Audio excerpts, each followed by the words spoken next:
Meet the editors. മുഖ്യമന്ത്രിയുടെ മകളുടെ കമ്പനിക്കെതിരായ രജിസ്ട്രാറുടെ അന്വേഷണ റിപ്പോർട്ട് പുറത്തുവന്നതിന്റെ ക്ഷീണം തീർക്കാൻ രാഷ്ട്രീയ പ്രേരിതമെന്ന ആരോപണം ആവർത്തിക്കുകയാണ് CPIM. തെരഞ്ഞെടുപ്പ് മുന്നിൽ കണ്ടാണ് EDയും CBIയും അന്വേഷണത്തിന് വരുന്നതെന്ന് സംസ്ഥാന സെക്രട്ടറി MV ഗോവിന്ദൻ ആരോപിച്ചു. ഏത് അന്വേഷണം വേണമെന്ന് കേന്ദ്ര ഏജൻസികൾ തന്നെ തീരുമാനത്തിലെത്തട്ടെ എന്നാണ് കേന്ദ്ര കമ്മിറ്റി അംഗം AK ബാലന്റെ പ്രതികരണം. മാസപ്പടി അല്ലെന്ന് തെളിയിക്കാനുള്ള രേഖകൾ ഹാജരാക്കാത്തതിനെപ്പറ്റി ഇന്നും കൃത്യമായ മറുപടിയില്ല. ആദായ നികുതി വകുപ്പ് ഇന്ററിം സെറ്റിൽമെന്റ് ബോർഡ് കണ്ടെത്തിയ എക്സാലോജിക് CMRL മാസപ്പടി ഇടപാട് കമ്പനി രജിസ്ട്രാർ കൂടി ശരിവച്ചതോടെ മുഖ്യമന്ത്രിയുടെ മകളെ സംരക്ഷിക്കാനിറങ്ങിയിട്ടുള്ള CPIM കൂടുതൽ പ്രതിരോധത്തിലാണ്. കരാറുണ്ടാക്കി അതുപ്രകാരം സേവനം നൽകിയെന്ന വാദമുയർത്തിയുള്ള ചെറുത്തുനിൽപ്പെല്ലാം രേഖകൾ ഹാജരാക്കിയില്ലെന്ന വിവരം പുറത്തായതോടെ തകർന്നു. ഈ ഘട്ടത്തിലാണ് അന്വേഷണ നടപടി രാഷ്ട്രീയ പ്രേരിതമെന്ന് ആവർത്തിച്ച് CPIM നേതൃത്വം രംഗത്ത് വരുന്നത്. രേഖകൾ ഹാജരാക്കാത്തത് എന്തുകൊണ്ടാണെന്ന ചോദ്യങ്ങളെ അന്വേഷണ ഏജൻസികൾക്കെതിരെ വിമർശനം ഉന്നയിച്ചുകൊണ്ട് മറയ്ക്കാനാണ് നേതാക്കളുടെ ശ്രമം. അതായത് ആദ്യം ചെയ്യേണ്ടത് കേന്ദ്ര ഏജൻസികൾ ഇതിൽ ഒരു കോൺസെൻസസ് ഉണ്ടാകണം, ഏത് അന്വേഷണമാണ് വേണ്ടത് എന്നുള്ളതിനെ സംബന്ധിച്ച്. തെരഞ്ഞെടുപ്പ് മുന്നിൽ കണ്ടാണ് EDയും CBIയും അന്വേഷണത്തിന് വരുന്നതെന്ന് ആരോപിച്ച് സംസ്ഥാന സെക്രട്ടറി MV ഗോവിന്ദനും രംഗത്തെത്തി. തോമസ് ഐസക്കിനെതിരെയും P രാജീവിനെതിരെയും നടക്കുന്നതും രാഷ്ട്രീയപ്രേരിതമായ അന്വേഷണം തന്നെയാണ്. ഇത്തരത്തിലുള്ള അന്വേഷണങ്ങളെ CPIM ഭയക്കുന്നില്ലെന്നും MV ഗോവിന്ദൻ പാർട്ടി മുഖപത്രത്തിൽ എഴുതിയ ലേഖനത്തിൽ പറഞ്ഞു. അന്വേഷണത്തെ രാഷ്ട്രീയമായി തന്നെ നേരിടും. രാഷ്ട്രീയപ്രേരിതമായ അന്വേഷണങ്ങളെ കോൺഗ്രസ് കൈയടിച്ച് പ്രോത്സാഹിപ്പിക്കുകയാണെന്നും MV ഗോവിന്ദൻ വിമർശിച്ചു. KPCCയുടെ നിലപാട് സ്വന്തം ശവക്കുഴി തോണ്ടുന്നതിന് സമാനമാണെന്നും അദ്ദേഹം വിമർശിച്ചു. റിപ്പോർട്ടർ, തിരുവനന്തപുരം. ചോദ്യം ഇതാണ്: രാഷ്ട്രീയ പകപോക്കലോ?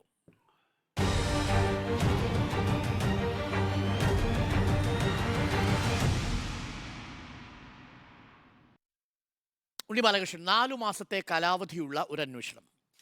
ആ അന്വേഷണം വരുമ്പോഴേക്കും ലോക്സഭാ തെരഞ്ഞെടുപ്പ് വരുന്നു. അതാണ് പ്രധാനമായിട്ടും തെരഞ്ഞെടുപ്പിന് മുൻപാകെ, അതായത് പോളിംഗ് ബൂത്തിലേക്ക് എത്തുന്നതിന് തൊട്ട് മുമ്പ് വീണ വിജയനെ പ്രതിരോധത്തിലാക്കിക്കൊണ്ട് ഈ കമ്പനി അഫയേഴ്സിൻ്റെ ഒരു റിപ്പോർട്ട് വരുന്നു, EDയുടെ അന്വേഷണത്തെ സ്വാഗതം ചെയ്തുകൊണ്ട്. ഒരുപക്ഷെ അങ്ങനെയൊക്കെ ആയിരിക്കും CPIM അതിനെ വ്യാഖ്യാനിക്കാൻ പോകുന്നത്. എന്തായാലും ഇന്നത്തെ മുഖപത്രത്തിൽ വ്യക്തമാണ്, രാഷ്ട്രീയ പ്രതിരോധമാണ് CPIM തീർക്കുന്നത്. പക്ഷേ VD സതീശൻ്റെ പ്രതികരണം എന്ന് പറയുന്നത് BJPയും CPIMും തമ്മിലുള്ള അന്തർധാര സജീവമാണ് ഈ വിഷയത്തിൽ, അതുകൊണ്ട് കാര്യമായിട്ടൊന്നും നടക്കാൻ പോകുന്നില്ല എന്നതാണ്. രാഷ്ട്രീയ പകപോക്കലാണ്. അരുണെ, ഞാൻ ഇതിനകത്ത് വോട്ട് ചെയ്തിരിക്കുന്ന രാഷ്ട്രീയ പകപോക്കലല്ല എന്നാണ്. ഇന്ന് മാത്രവുമല്ല, അത്തരമൊരു വാദമുഖം കൊണ്ട് പ്രതിരോധിക്കാൻ ഇനി ഈ കേസിൽ കഴിയുമെന്ന് ഞാൻ വിചാരിക്കുന്നുമില്ല. നോക്കൂ, ഇപ്പോൾ എൻഫോഴ്സ്മെൻറ്റ് ഡയറക്ടറേറ്റ് അടക്കമുള്ള ഏജൻസികളെ ഉപയോഗിച്ച് രാജ്യത്ത് രാഷ്ട്രീയ പകപോക്കൽ നടപ്പാക്കിക്കൊണ്ടിരിക്കുന്ന ഒരു സർക്കാരാണ് കേന്ദ്രത്തിലുള്ളത് എന്ന കാര്യത്തിൽ എനിക്കൊരു സംശയവുമില്ല. എന്നാൽ എന്താണ് അത്തരത്തിലുള്ള കേസുകൾ അന്വേഷിക്കുന്നതിൽ കേന്ദ്ര സർക്കാരിനെ പ്രേരിപ്പിക്കുന്ന ഘടകം? ഇപ്പോൾ നമ്മുടെ പൊതുജീവിതത്തിൽ പ്രവർത്തിച്ചുകൊണ്ടിരിക്കുന്ന ആളുകളുടെ ജീവിതത്തെ എല്ലാം സുതാര്യമാക്കി കളയാമെന്നോ, അങ്ങനെ അഴിമതി മുക്തമായ ഒരു രാഷ്ട്രീയ മണ്ഡലത്തെ രൂപീകരിച്ച് കളയാമെന്നോ ഉള്ള ഒരു ആശയത്തിൻ്റെ അടിസ്ഥാനത്തിലല്ല കേന്ദ്ര സർക്കാർ എൻഫോഴ്സ്മെൻറ്റ് ഡയറക്ടറേറ്റിനെയോ CBIയോ അടക്കമുള്ള ഏജൻസികളെ ഉപയോഗിച്ചുകൊണ്ടിരിക്കുന്നത്. മറിച്ച് അവർ പലതരത്തിലുള്ള വിഭജനങ്ങൾ പാർട്ടിയിൽ ഉണ്ടാക്കുക, ഡിഫെക്ഷൻസ് ഉണ്ടാക്കിയിട്ട് അങ്ങനെ അധികാരം പിടിച്ചെടുക്കുക, ഇനി അതിന് വഴങ്ങാത്ത ആളുകളുണ്ടെങ്കിൽ അവരെ ത്രട്ടൺ ചെയ്യുക, അവരെ നിശബ്ദരാക്കുക. ഇതാണ് യഥാർത്ഥത്തിൽ കേന്ദ്ര ഏജൻസികളെ ഉപയോഗിക്കുന്നതിന് പിന്നിലെ രാഷ്ട്രീയ ലക്ഷ്യം. അതുകൊണ്ടാണ് അത്തരത്തിലുള്ള നീക്കങ്ങളെ ശക്തിയുക്തമായി നമ്മളെല്ലാവരും എതിർക്കുന്നത്. എന്നാൽ ഇതുമായി ബന്ധപ്പെട്ട് മറ്റൊരു ആസ്പെക്റ്റ് കൂടിയുണ്ട്, കേസുകളുണ്ട്. ഇപ്പോൾ കേസുകളെ നോക്കൂ, നമ്മളിപ്പോൾ എടുക്കുമ്പോൾ ഇപ്പോൾ ഉദാഹരണത്തിന് ഇപ്പം ബംഗാളിൽ ഒരു മന്ത്രിയെ അറസ്റ്റ് ചെയ്ത് അകത്താക്കി. ആ മന്ത്രിയെ അറസ്റ്റ് ചെയ്ത് അകത്താക്കിയതിന് ശേഷം അദ്ദേഹത്തിൻ്റെ ഒരു അടുത്ത ബന്ധുവിൻ്റെ വീട് റെയ്ഡ് ചെയ്ത് നമ്മളൊക്കെ കണ്ടു. അർപ്പിത ചാറ്റർജി എന്നാണ് അവരുടെ പേര്. ആ റെയ്ഡിൻ്റെ ദൃശ്യങ്ങൾ നമ്മൾ കണ്ടിരുന്നു. 29 കോടിയാണ് ഈ പൈസ ഇങ്ങനെ കൂമ്പാരമായി കൂട്ടിക്കിടക്കുന്നു. 5 കിലോഗ്രാം സ്വർണം എടുക്കുന്നു. അപ്പം ഒരു കേസുണ്ട് അവിടെ തൃണമൂൽ കോൺഗ്രസിനെതിരായിട്ടുള്ള ഒരു നീക്കമായിട്ട് നമ്മൾ അവിടെ പറയുമ്പോഴും അങ്ങനെ ഒരു കേസ് അവിടെ നിൽക്കുന്നു എന്നുള്ളതാണ്. ഇപ്പോൾ K പൊന്മുടി എന്ന് പറയുന്ന DMKയുടെ മന്ത്രി K പൊന്മുടിക്കെതിരായിട്ട് മൈൻ വകുപ്പ് ഭരിച്ചുകൊണ്ടിരിക്കുമ്പോൾ 29 കോടി രൂപയുടെ സ്കാമാണുള്ളത്. 29 കോടി രൂപ അനധികൃത ക്വാറി ലൈസൻസ് കൊടുത്തതിൻ്റെ സ്കാമാണുള്ളത്. ആ കേസ് അവിടെയുണ്ട്. പക്ഷേ DMKക്കെതിരായിട്ടൊരു നീക്കമാണത് എന്ന കാര്യത്തിൽ എനിക്ക് തർക്കമില്ല. ഇപ്പോൾ മനീഷ് സിസോദിയ, ഇപ്പോൾ മാർച്ചിൽ 1 വർഷം പൂർത്തിയാവും മനീഷ് സിസോദിയ ഡൽഹിയിലെ ഉപമുഖ്യമന്ത്രിയാണ്. പക്ഷേ there is a കേസ്. അതെത്രയാണ്? 100 കോടി രൂപയുടെ കേസാണ്. അതൊരു ലിക്വർ പോളിസി ഒരു വിഭാഗത്തിന് വേണ്ടിയിട്ട് ട്വീക്ക് ചെയ്ത് കൊടുക്കുന്നു. അതിൽ 45 കോടി ഗോവയിലെ തെരഞ്ഞെടുപ്പിന് വേണ്ടിയിട്ട് വിനിയോഗിക്കുന്നു എന്നൊരു കേസ് നിൽക്കുന്നു. ഇത്തരത്തിലുള്ള കേസുകൾ ഒരു വശത്ത് നിൽപ്പുണ്ട്. അപ്പോൾ ഞാൻ പറയുന്നത്, ഇതെല്ലാം നമ്മുടെ പൊതുമണ്ഡലത്തെ ഈ ശുദ്ധീകരിക്കുന്നതിന് വേണ്ടിയിട്ട് ചെയ്യുന്ന കാര്യങ്ങളല്ല, മറിച്ച് ഇവരെയൊക്കെ പിടിച്ച് ഇവരെയൊക്കെ ഭീഷണിപ്പെടുത്തി നിർത്തുക എന്നുള്ളതാണ് ഇ ഡിയുടെ ലക്ഷ്യം. എന്ന് മാത്രമല്ല, ഇ ഡി ഇത്തരം കാര്യങ്ങളിൽ ഇടപെടുന്നത് ഏകപക്ഷീയമാണെന്ന അഭിപ്രായം എനിക്കുണ്ട്. ഇപ്പോൾ ഉദാഹരണത്തിന് സുവേന്ദു അധികാരി ശാരദാ ചിറ്റ് ഫണ്ടിലെ കേസിൽ പ്രതിയാണ്. പക്ഷേ സുവേന്ദു അധികാരി ഇപ്പുറത്തേക്ക് മാറുന്നതോടുകൂടി ആ കേസ് ഇല്ലാതാകുന്നു.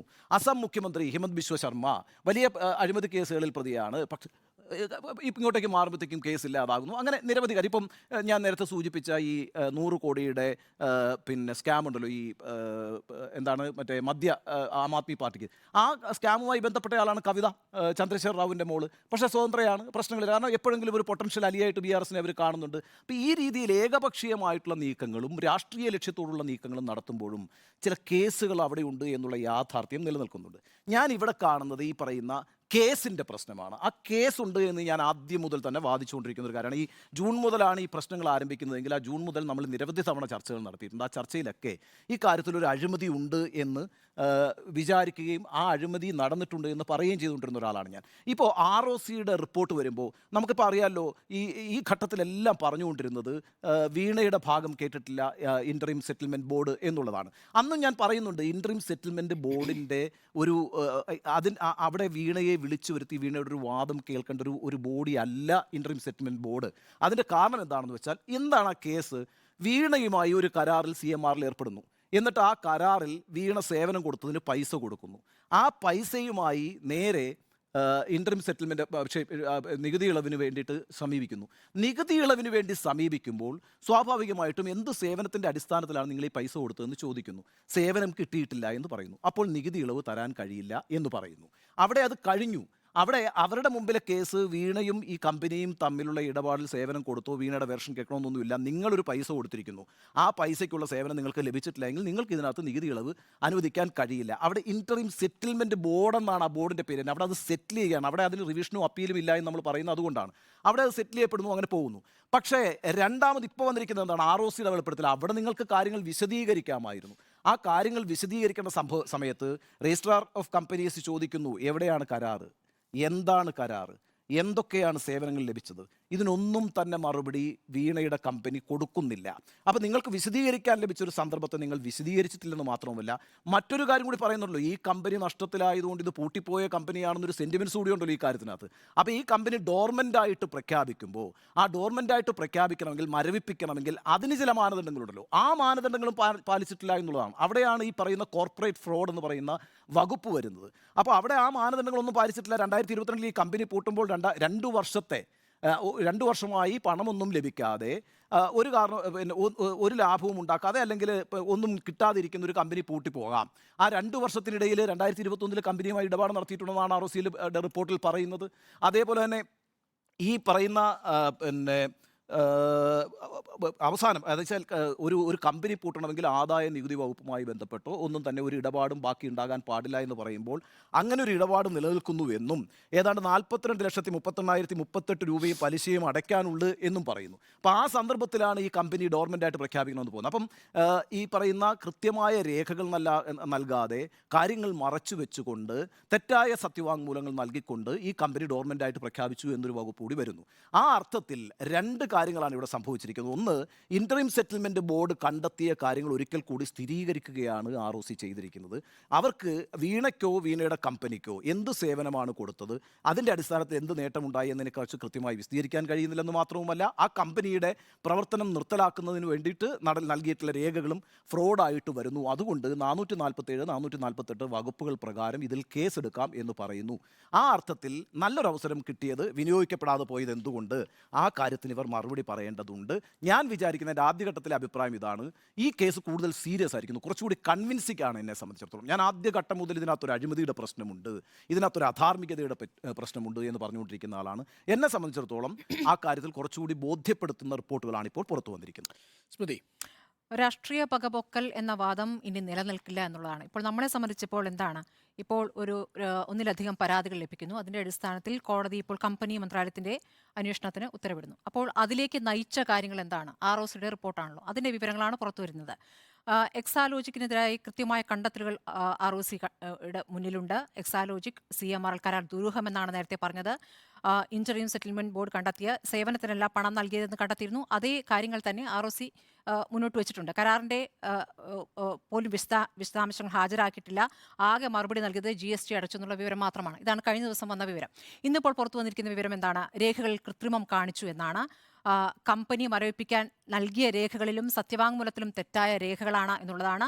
വീണയെ പ്രോസിക്യൂട്ട് ചെയ്യണമെന്ന് ROC നിർദ്ദേശിച്ചു എന്നുള്ള വിവരമാണ് പുറത്തു വരുന്നത്. ഈ മരവിപ്പിക്കലിന് അപേക്ഷിക്കാനുള്ള യോഗ്യത പോലും ഇല്ലാതിരിക്കെയാണ് 2022 അപേക്ഷ നൽകിയിരിക്കുന്നത്. അപേക്ഷ നൽകണമെങ്കിൽ 2 വർഷത്തിനിടെ ഒരു ഇടപാടും നടത്തിയിട്ടുണ്ടാകാൻ പാടില്ല. പക്ഷേ 2021 മെയ്യിൽ ഇടപാടുണ്ട് എന്ന് ROC കണ്ടെത്തിയിരിക്കുന്നു. തീർപ്പ് കൽപ്പിക്കാത്ത നടപടികളുണ്ടെങ്കിൽ അപേക്ഷിക്കാനാവില്ല എന്നുള്ളതാണ്.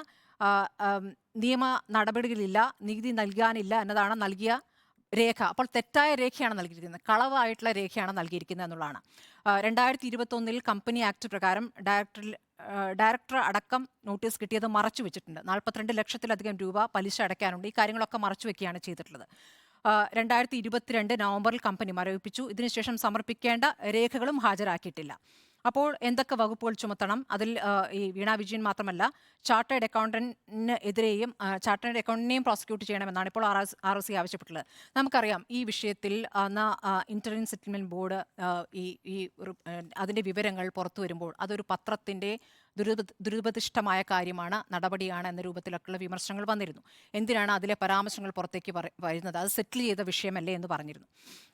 ഇപ്പോൾ അതിനുശേഷം CPM പിന്നീട് പറഞ്ഞ ന്യായം എന്നുള്ളത് ഈ ബോഡിക്ക് തന്നെ, ഇന്റർനെറ്റ് സെറ്റിൽമെന്റ് ബോഡിക്ക് തന്നെ ഒരു രാഷ്ട്രീയ ലക്ഷ്യമുണ്ട്. അത് കൃത്യമായും പിണറായി വിജയനെ എതിരെയുള്ള വിവരങ്ങൾ പുറത്തു കൊടുത്തുകൊണ്ട് രാഷ്ട്രീയ ലക്ഷ്യത്തോടു കൂടി പ്രവർത്തിച്ചു എന്നുള്ള കാര്യമാണ് പറഞ്ഞത്. ഇന്നിപ്പോൾ AK ബാലൻ നേരെ മറിച്ച് പറയുകയാണ്, അത് സെറ്റിൽ ചെയ്ത കാര്യമല്ലേ, അപ്പോൾ ഇന്ററിം സെറ്റിൽമെന്റ് ബോർഡിന്റെ നടപടിയാണല്ലോ അടിസ്ഥാനപരമായി എടുക്കേണ്ടത് എന്നാണ് ഇന്നിപ്പോൾ AK ബാലൻ പറയുന്നത്. പ്രോസിക്യൂഷൻ നടപടി വേണം എന്ന് അന്ന് ഇന്ററിം സെറ്റിൽമെന്റ് ബോർഡ് പറഞ്ഞിട്ടില്ലല്ലോ എന്നുള്ളതാണ്. അത് അങ്ങനെ ഒരു ബോഡിയല്ല എന്ന് നമുക്കറിയാം. അപ്പോൾ ഇന്ന് വന്നിരിക്കുന്ന വിവരങ്ങളെ തള്ളിക്കളയാൻ വേണ്ടി സമർത്ഥിക്കുന്ന കാര്യങ്ങൾ, അന്ന് നേരത്തെ തള്ളിക്കളഞ്ഞ കാര്യങ്ങൾ ഇപ്പോൾ മാറ്റിക്കൊണ്ട് ഇപ്പോൾ ആ കോടതി നടപടി, അർദ്ധ ജുഡീഷ്യൽ ബോഡിയുടെ നടപടി ശരിയായിരുന്നു എന്ന മട്ടിലേക്കാണ് ഇന്നിപ്പോൾ പ്രതികരിക്കുന്നത്. പല രൂപത്തിലാണ് CPM ഇക്കാര്യത്തിൽ പ്രതികരിച്ചിട്ടുള്ളത്. ഒന്ന് പറയുന്നു, ഇത് വീണ വിജയൻ സ്വതന്ത്ര വ്യക്തിയാണ്, അവർക്ക് സ്വന്തമായി ബിസിനസ് നടത്തിക്കൂടെ, അതുമായി ബന്ധപ്പെട്ട വിഷയങ്ങൾ അവർ സ്വന്തം കൈകാര്യം ചെയ്യില്ലേ എന്ന് പറയുന്നു. പക്ഷേ ആദ്യം നമുക്കറിയാം ഇതിൻ്റെ വിശദീകരണം വന്നത് CPM സെക്രട്ടേറിയറ്റിൽ നിന്നാണ്. പിന്നീട് പാർട്ടി സെക്രട്ടറി വിശദീകരിക്കുന്നു, പിന്നീട് പിണറായി വിജയൻ സഭയിൽ വിശദീകരിക്കുന്നു. ഇതൊക്കെയാണ് നമ്മൾ കണ്ടിട്ടുള്ളത്. അപ്പോഴും പറഞ്ഞത് 2 കമ്പനികൾ തമ്മിലുള്ള സുതാര്യമായ ഇടപാട്, അതിൽ തന്നെ വീണ വിജയനെ കേൾക്കാൻ അന്ന് ഇന്ററിം സെറ്റിൽമെന്റ് ബോർഡ് തയ്യാറായില്ല എന്നുള്ളതാണ്. ഇപ്പോൾ വീണ വിജയനെ കേൾക്കാൻ ആവശ്യപ്പെട്ട, അല്ലെങ്കിൽ വീണ വിജയനോട് കാര്യങ്ങൾ തിരക്കിയെടുത്ത് കള്ള വിവരങ്ങൾ നൽകുകയും ശരിയായ കാര്യങ്ങൾ മറച്ചുവെക്കുകയും ചെയ്തു എന്നുള്ള വിവരങ്ങൾ പുറത്തു വരുമ്പോൾ ഈ ഘട്ടം വരെയും ഈ പാർട്ടി ഇതുവരെ പ്രതികരിച്ചിട്ടില്ല എന്നുള്ളതാണ്. വീണ വിജയൻ പ്രതികരിച്ചിട്ടില്ല എന്നുള്ളതാണ്. അപ്പോൾ ഇതുവരെയും പ്രതികരിക്കുന്നില്ല. പാർട്ടി ഇങ്ങനെ ഇവരെ സംരക്ഷിച്ചുകൊണ്ടുള്ള പ്രതികരണം നടത്തിക്കൊണ്ടിരിക്കുകയും ചെയ്യുന്നു. രാഷ്ട്രീയ പകപോക്കൽ എന്ന് പറയുന്നു. ഇത് യഥാർത്ഥത്തിൽ പിണറായി വിജയനെതിരായ വിവരങ്ങൾ കൂടിയാണ് പുറത്തു വരുന്നത്. കാരണം നമ്മളിപ്പോൾ നേരത്തെ ഒരുപാട് പേരുകൾ കേട്ടിരുന്നല്ലോ. ഈ പണം കൊടുത്ത ആളുകളുടെ പേരുകൾ, ചുരുക്കപ്പേരുകൾ നമ്മൾ കേട്ടിരുന്നല്ലോ. ആ ചുരുക്കപ്പേരിലും PV ഉണ്ട്. ഇത് കൂടാതെ മുഖ്യമന്ത്രിയുടെ മകൾ എന്ന നിലയ്ക്കുള്ള സഹായം ലഭിച്ചു. അപ്പോൾ 2 രൂപത്തിലാണ് മുഖ്യമന്ത്രി ഇതിൽ പ്രതിക്കൂട്ടിലാകുന്നത്. ഇതിൽ മുമ്പ് പല വിഷയങ്ങളിലും VS-നെതിരെ പിണറായി വിജയൻ പറഞ്ഞു ഓർക്കുന്നുണ്ടല്ലോ, എനിക്കെതിരെ ഉള്ള ആരോപണത്തിൽ കൃത്യമായ പ്രതികരിക്കാതെ എന്നെ ഇരുട്ടത്ത് നിർത്തി, എനിക്കെതിരെയുള്ള വിവരങ്ങളിൽ ശക്തമായി പ്രതികരിക്കാൻ ഇരുട്ടത്ത് നിർത്തി എന്ന് പറഞ്ഞല്ലോ. ഇപ്പോൾ കാര്യങ്ങൾ വിവരിക്കേണ്ട സമയമാണ് പിണറായി വിജയന്. പറഞ്ഞിട്ടുണ്ടോ? ഇല്ല. ഈ പറയുന്ന ന്യായങ്ങളൊന്നും നിൽക്കുന്നതല്ല. ഈ രാഷ്ട്രീയ പകപോക്കൽ എന്നുള്ള വാദം മറ്റു പല ഉദാഹരണങ്ങൾ കൊണ്ടും പറയാം. ഇന്നിപ്പോൾ MV ഗോവിന്ദന്റെ ലേഖനം വന്നിരിക്കുന്നത് ഈ ROC റിപ്പോർട്ട് പ്രകാരമല്ല. അതിന് ROC റിപ്പോർട്ട് പുറത്തു വന്ന ശേഷമുള്ള ലേഖനമാണെന്ന് കരുതുന്നില്ല. എന്നാൽ പോലും അതിൽ ഈ മറ്റ് സംസ്ഥാനങ്ങളിൽ നടക്കുന്ന മറ്റ് സംസ്ഥാനങ്ങളിലെ മന്ത്രിമാരെ കുരുക്കാൻ വേണ്ടി ED നടത്തുന്ന ശ്രമങ്ങളൊക്കെ കേജ്രിവാളിന്റെ വിഷയമടക്കം പറയുന്നുണ്ട്. പക്ഷേ ആ കാര്യങ്ങൾ പറഞ്ഞുകൊണ്ട് കാര്യമല്ല. ഇത് പറഞ്ഞ പോലെ, ഉണ്ണി ബാലകൃഷ്ണൻ പറഞ്ഞ പോലെ, ഈ കേസ് നിലനിൽക്കുന്നുണ്ട്. അതിൽ കൃത്യമായ മറുപടിയും വിശദീകരണമാണ് നൽകേണ്ടത്. ഇനിയും രാഷ്ട്രീയ പകപോക്കൽ എന്ന വാദം നിലനിൽക്കുമെന്ന് എനിക്ക് തോന്നുന്നില്ല. റൈറ്റ്. ഞാൻ ഈ വിഷയത്തിൽ രാഷ്ട്രീയ പകപോക്കലുണ്ട് എന്നൊരു അഭിപ്രായക്കാരനാണ്. അതേസമയം ഈ കേസിൻ്റെ 100% എന്ന രീതിയിൽ നമ്മൾ മാർക്കിട്ടാൽ ഒരു 20%-ഓളം സാങ്കേതികമായി വീഴ്ച എക്സാലോജിക് എന്ന കമ്പനിക്ക് സംഭവിച്ചിട്ടുണ്ട് എന്നാണ് ഞാൻ മനസ്സിലാക്കുന്നത്. ഈ 2 വാദങ്ങളും ഞാൻ ആദ്യമേ തന്നെ പറയാം. എന്തുകൊണ്ടാണ് ഇതിൽ രാഷ്ട്രീയ പകപോക്കലുണ്ട് എന്ന് ഞാൻ പറയുന്നത്? 2-3 കാരണങ്ങളാലാണ്. ഒന്ന്, നിലവിൽ രജിസ്ട്രാർ ഓഫ് കമ്പനീസ് ആക്റ്റും പറഞ്ഞിരിക്കുന്നത് പോലെ CMRL-നും എക്സാലോജിക്കും തമ്മിലുള്ള ഒരു ഇടപാടാണ് ED-യുടെയോ CBIയുടെയോ അന്വേഷണത്തിലേക്ക് പോകേണ്ടത് എന്ന അർത്ഥത്തിൽ വ്യാഖ്യാനിക്കുന്നത് സാങ്കേതികമായി ശരിയല്ല. കാരണം അതിനുള്ളൊരു അവകാശം ROCക്കില്ല എന്ന് തന്നെയാണ് ഏറ്റവും പ്രധാനപ്പെട്ട കാര്യം. അർത്ഥസത്യങ്ങളെയോ അല്ലെങ്കിൽ പൂർണ്ണ അസത്യങ്ങളെയോ പ്രചരിപ്പിക്കുന്ന ഒരു രാഷ്ട്രീയ പ്രചരണ രീതി നമ്മുടെ നാട്ടിലുണ്ട്. യഥാർത്ഥത്തിൽ എന്താണ് ROC കണ്ടെത്തിയിരിക്കുന്നത്? ഇപ്പോൾ നമുക്ക് വൈകിയാണ് ഈ റിപ്പോർട്ട് കിട്ടിയത്. ROC റിപ്പോർട്ടിലൂടെ കടന്നു പോകുമ്പോൾ അതിൽ പറഞ്ഞിരിക്കുന്ന ഓരോരോ വയലേഷൻസായി എടുത്ത് നമ്മൾ കമ്പനീസ് ആക്ട് വഴി പരിശോധിക്കുകയാണെങ്കിൽ തികച്ചും സാങ്കേതികമായ ചില വീഴ്ചകൾ അത് തന്നെ ROCയുടെ താല്പര്യപ്രകാരം ROCയുടെ അഭിപ്രായപ്രകാരം റിവോക്ക് ചെയ്യാൻ കഴിയുന്നതാണ്. ഇപ്പോൾ ഡോർമൻസി സ്റ്റാറ്റസ് റിവോക്ക് ചെയ്താൽ അസ്തമിച്ചു പോകുന്നതാണ്. ഇതിൽ പകുതിയിലധികം കുറ്റകൃത്യങ്ങളും. കാരണം ഇപ്പോഴും കമ്പനി ഡോർമൻസി സ്റ്റേജിലാണ്. ഡോർമൻസി സ്റ്റേജ് റിവോക്ക് ചെയ്താൽ ബാക്കിയുള്ള കാര്യങ്ങളൊന്നും നിൽക്കില്ല. ഒരേ ഒരു വകുപ്പിലെ ലംഘനം മാത്രമേ നിലനിൽക്കൂ. അപ്പോൾ തികച്ചും സാങ്കേതികമായ ലംഘനം ഈ കേസിൽ നടന്നിട്ടുണ്ട് എന്ന് തന്നെ ഞാൻ പറയുന്നു. പക്ഷേ അത് CMRL കമ്പനിയുമായി ബന്ധപ്പെട്ട വലിയൊരു അഴിമതിയുടെ ഇടപാടായി വ്യാഖ്യാനിക്കാൻ കഴിയുമോ എന്നതാണ് പ്രശ്നം. അവിടെയാണല്ലോ പ്രചരണം ഉണ്ടാവുന്നതും. ഇപ്പോൾ എക്സാലോജിക് എന്ന കമ്പനിക്ക് സാങ്കേതികമായൊരു പിഴവ് പറ്റിയാൽ അതൊരു രാഷ്ട്രീയ പ്രചരണായുധമാക്കി മാറ്റേണ്ടതില്ല. അപ്പോൾ സാങ്കേതികമായി സംഭവിച്ച പിഴവിനെ ഒരു രാഷ്ട്രീയ പ്രചരണ വിഷയമാക്കി മാറ്റുന്നു എന്നതാണ് എൻ്റെ കണ്ടൻഷൻ. ഇത് ഞാൻ പറയുന്നത് ഒന്ന് രണ്ട് തെളിവുകളുടെ അടിസ്ഥാനത്തിലാണ്. ഉദാഹരണത്തിന് ഇപ്പോൾ നമ്മളുടെ വാർത്താമണ്ഡലത്തിലുള്ള പ്രധാനപ്പെട്ട വിഷയം CMRL-ന് എന്ത് സേവനമാണ് എക്സാലോജിക്ക് നൽകിയിരിക്കുന്നത് എന്ന് ROCയുടെ മുൻപാകെ ബോധ്യപ്പെടുത്തിയിട്ടില്ല എന്നാണ്. യഥാർത്ഥത്തിൽ ROCക്ക് രണ്ട് സ്വതന്ത്ര കമ്പനികളുടെ നിയമപരമായ ഒരു വ്യവഹാരത്തിനുള്ളിൽ കയറി അന്വേഷിക്കാൻ, സേവനം എന്തു നൽകിയെന്ന് അന്വേഷിക്കാനുള്ള ജൂറിസ്ഡിക്ഷൻ ഉണ്ടോ എന്നതാണ് പ്രധാനപ്പെട്ട ചോദ്യം. അതിന് ROC കണ്ടെത്തുന്ന കമ്പനി ആക്ടിലെ വകുപ്പ് എന്ന് പറയുന്നത് ആക്ടിലെ 188 എന്ന് പറയുന്ന വകുപ്പാണ്. റിലേറ്റഡ് പാർട്ടി ട്രാൻസാക്ഷൻസ് എന്നാണ് 188 പറയുന്നത്. എന്താണ് അതിലെ ആദ്യ വാചകമാണ് ഏറ്റവും പ്രധാനപ്പെട്ടത്. Except with the consent of the board of directors given by a resolution at a meeting of the board. ഈ ഡയറക്ടർ ബോർഡിൻ്റെ റെസൊല്യൂഷൻ പ്രകാരമല്ലാതെ ഏതെങ്കിലും തരത്തിൽ മറ്റു സേവനങ്ങൾ ആവശ്യപ്പെടുകയോ സെയിൽ ഡീഡ് പർച്ചേസ് ചെയ്യുകയോ അതല്ലെങ്കിൽ ലീസിംഗ് ഓഫ് പ്രോപ്പർട്ടിയിലേക്ക് പോവുകയോ availing of rendering of any service ഉണ്ടാവുകയോ ചെയ്താൽ ഇടപെടാൻ സാധിക്കും ROCക്ക്. ചോദ്യം ഇതാണ്, CMRL-ന്റെ ബോർഡിൻ്റെ തീരുമാനമാണോ അല്ലയോ എന്നുള്ള ടെക്നിക്കൽ ക്വസ്റ്റ്യൻ ആണ് ഇവിടെയുള്ളത്. CMRL-ന്റെ ബോർഡ് തീരുമാനിച്ചാണ് 135 കോടി രൂപയുടെ ഡൊണേഷൻ നടത്തിയിരിക്കുന്നത് എന്ന് പറഞ്ഞാൽ 188-ൽ എങ്ങനെ അട്രാക്ട് ചെയ്യും ROC? അതുകൊണ്ടാണ് ROC ഏറ്റവും ഒടുവിൽ കുറ്റങ്ങൾ കണ്ടെത്തുന്നതിൽ നിന്ന് 188-ൽ നിന്ന് വളരെ ഭംഗിയായിട്ട് ഒഴിവാക്കിയിട്ടുണ്ട്. പകരം 455-ലേക്ക് പോകുന്നു. എന്താണ് 455?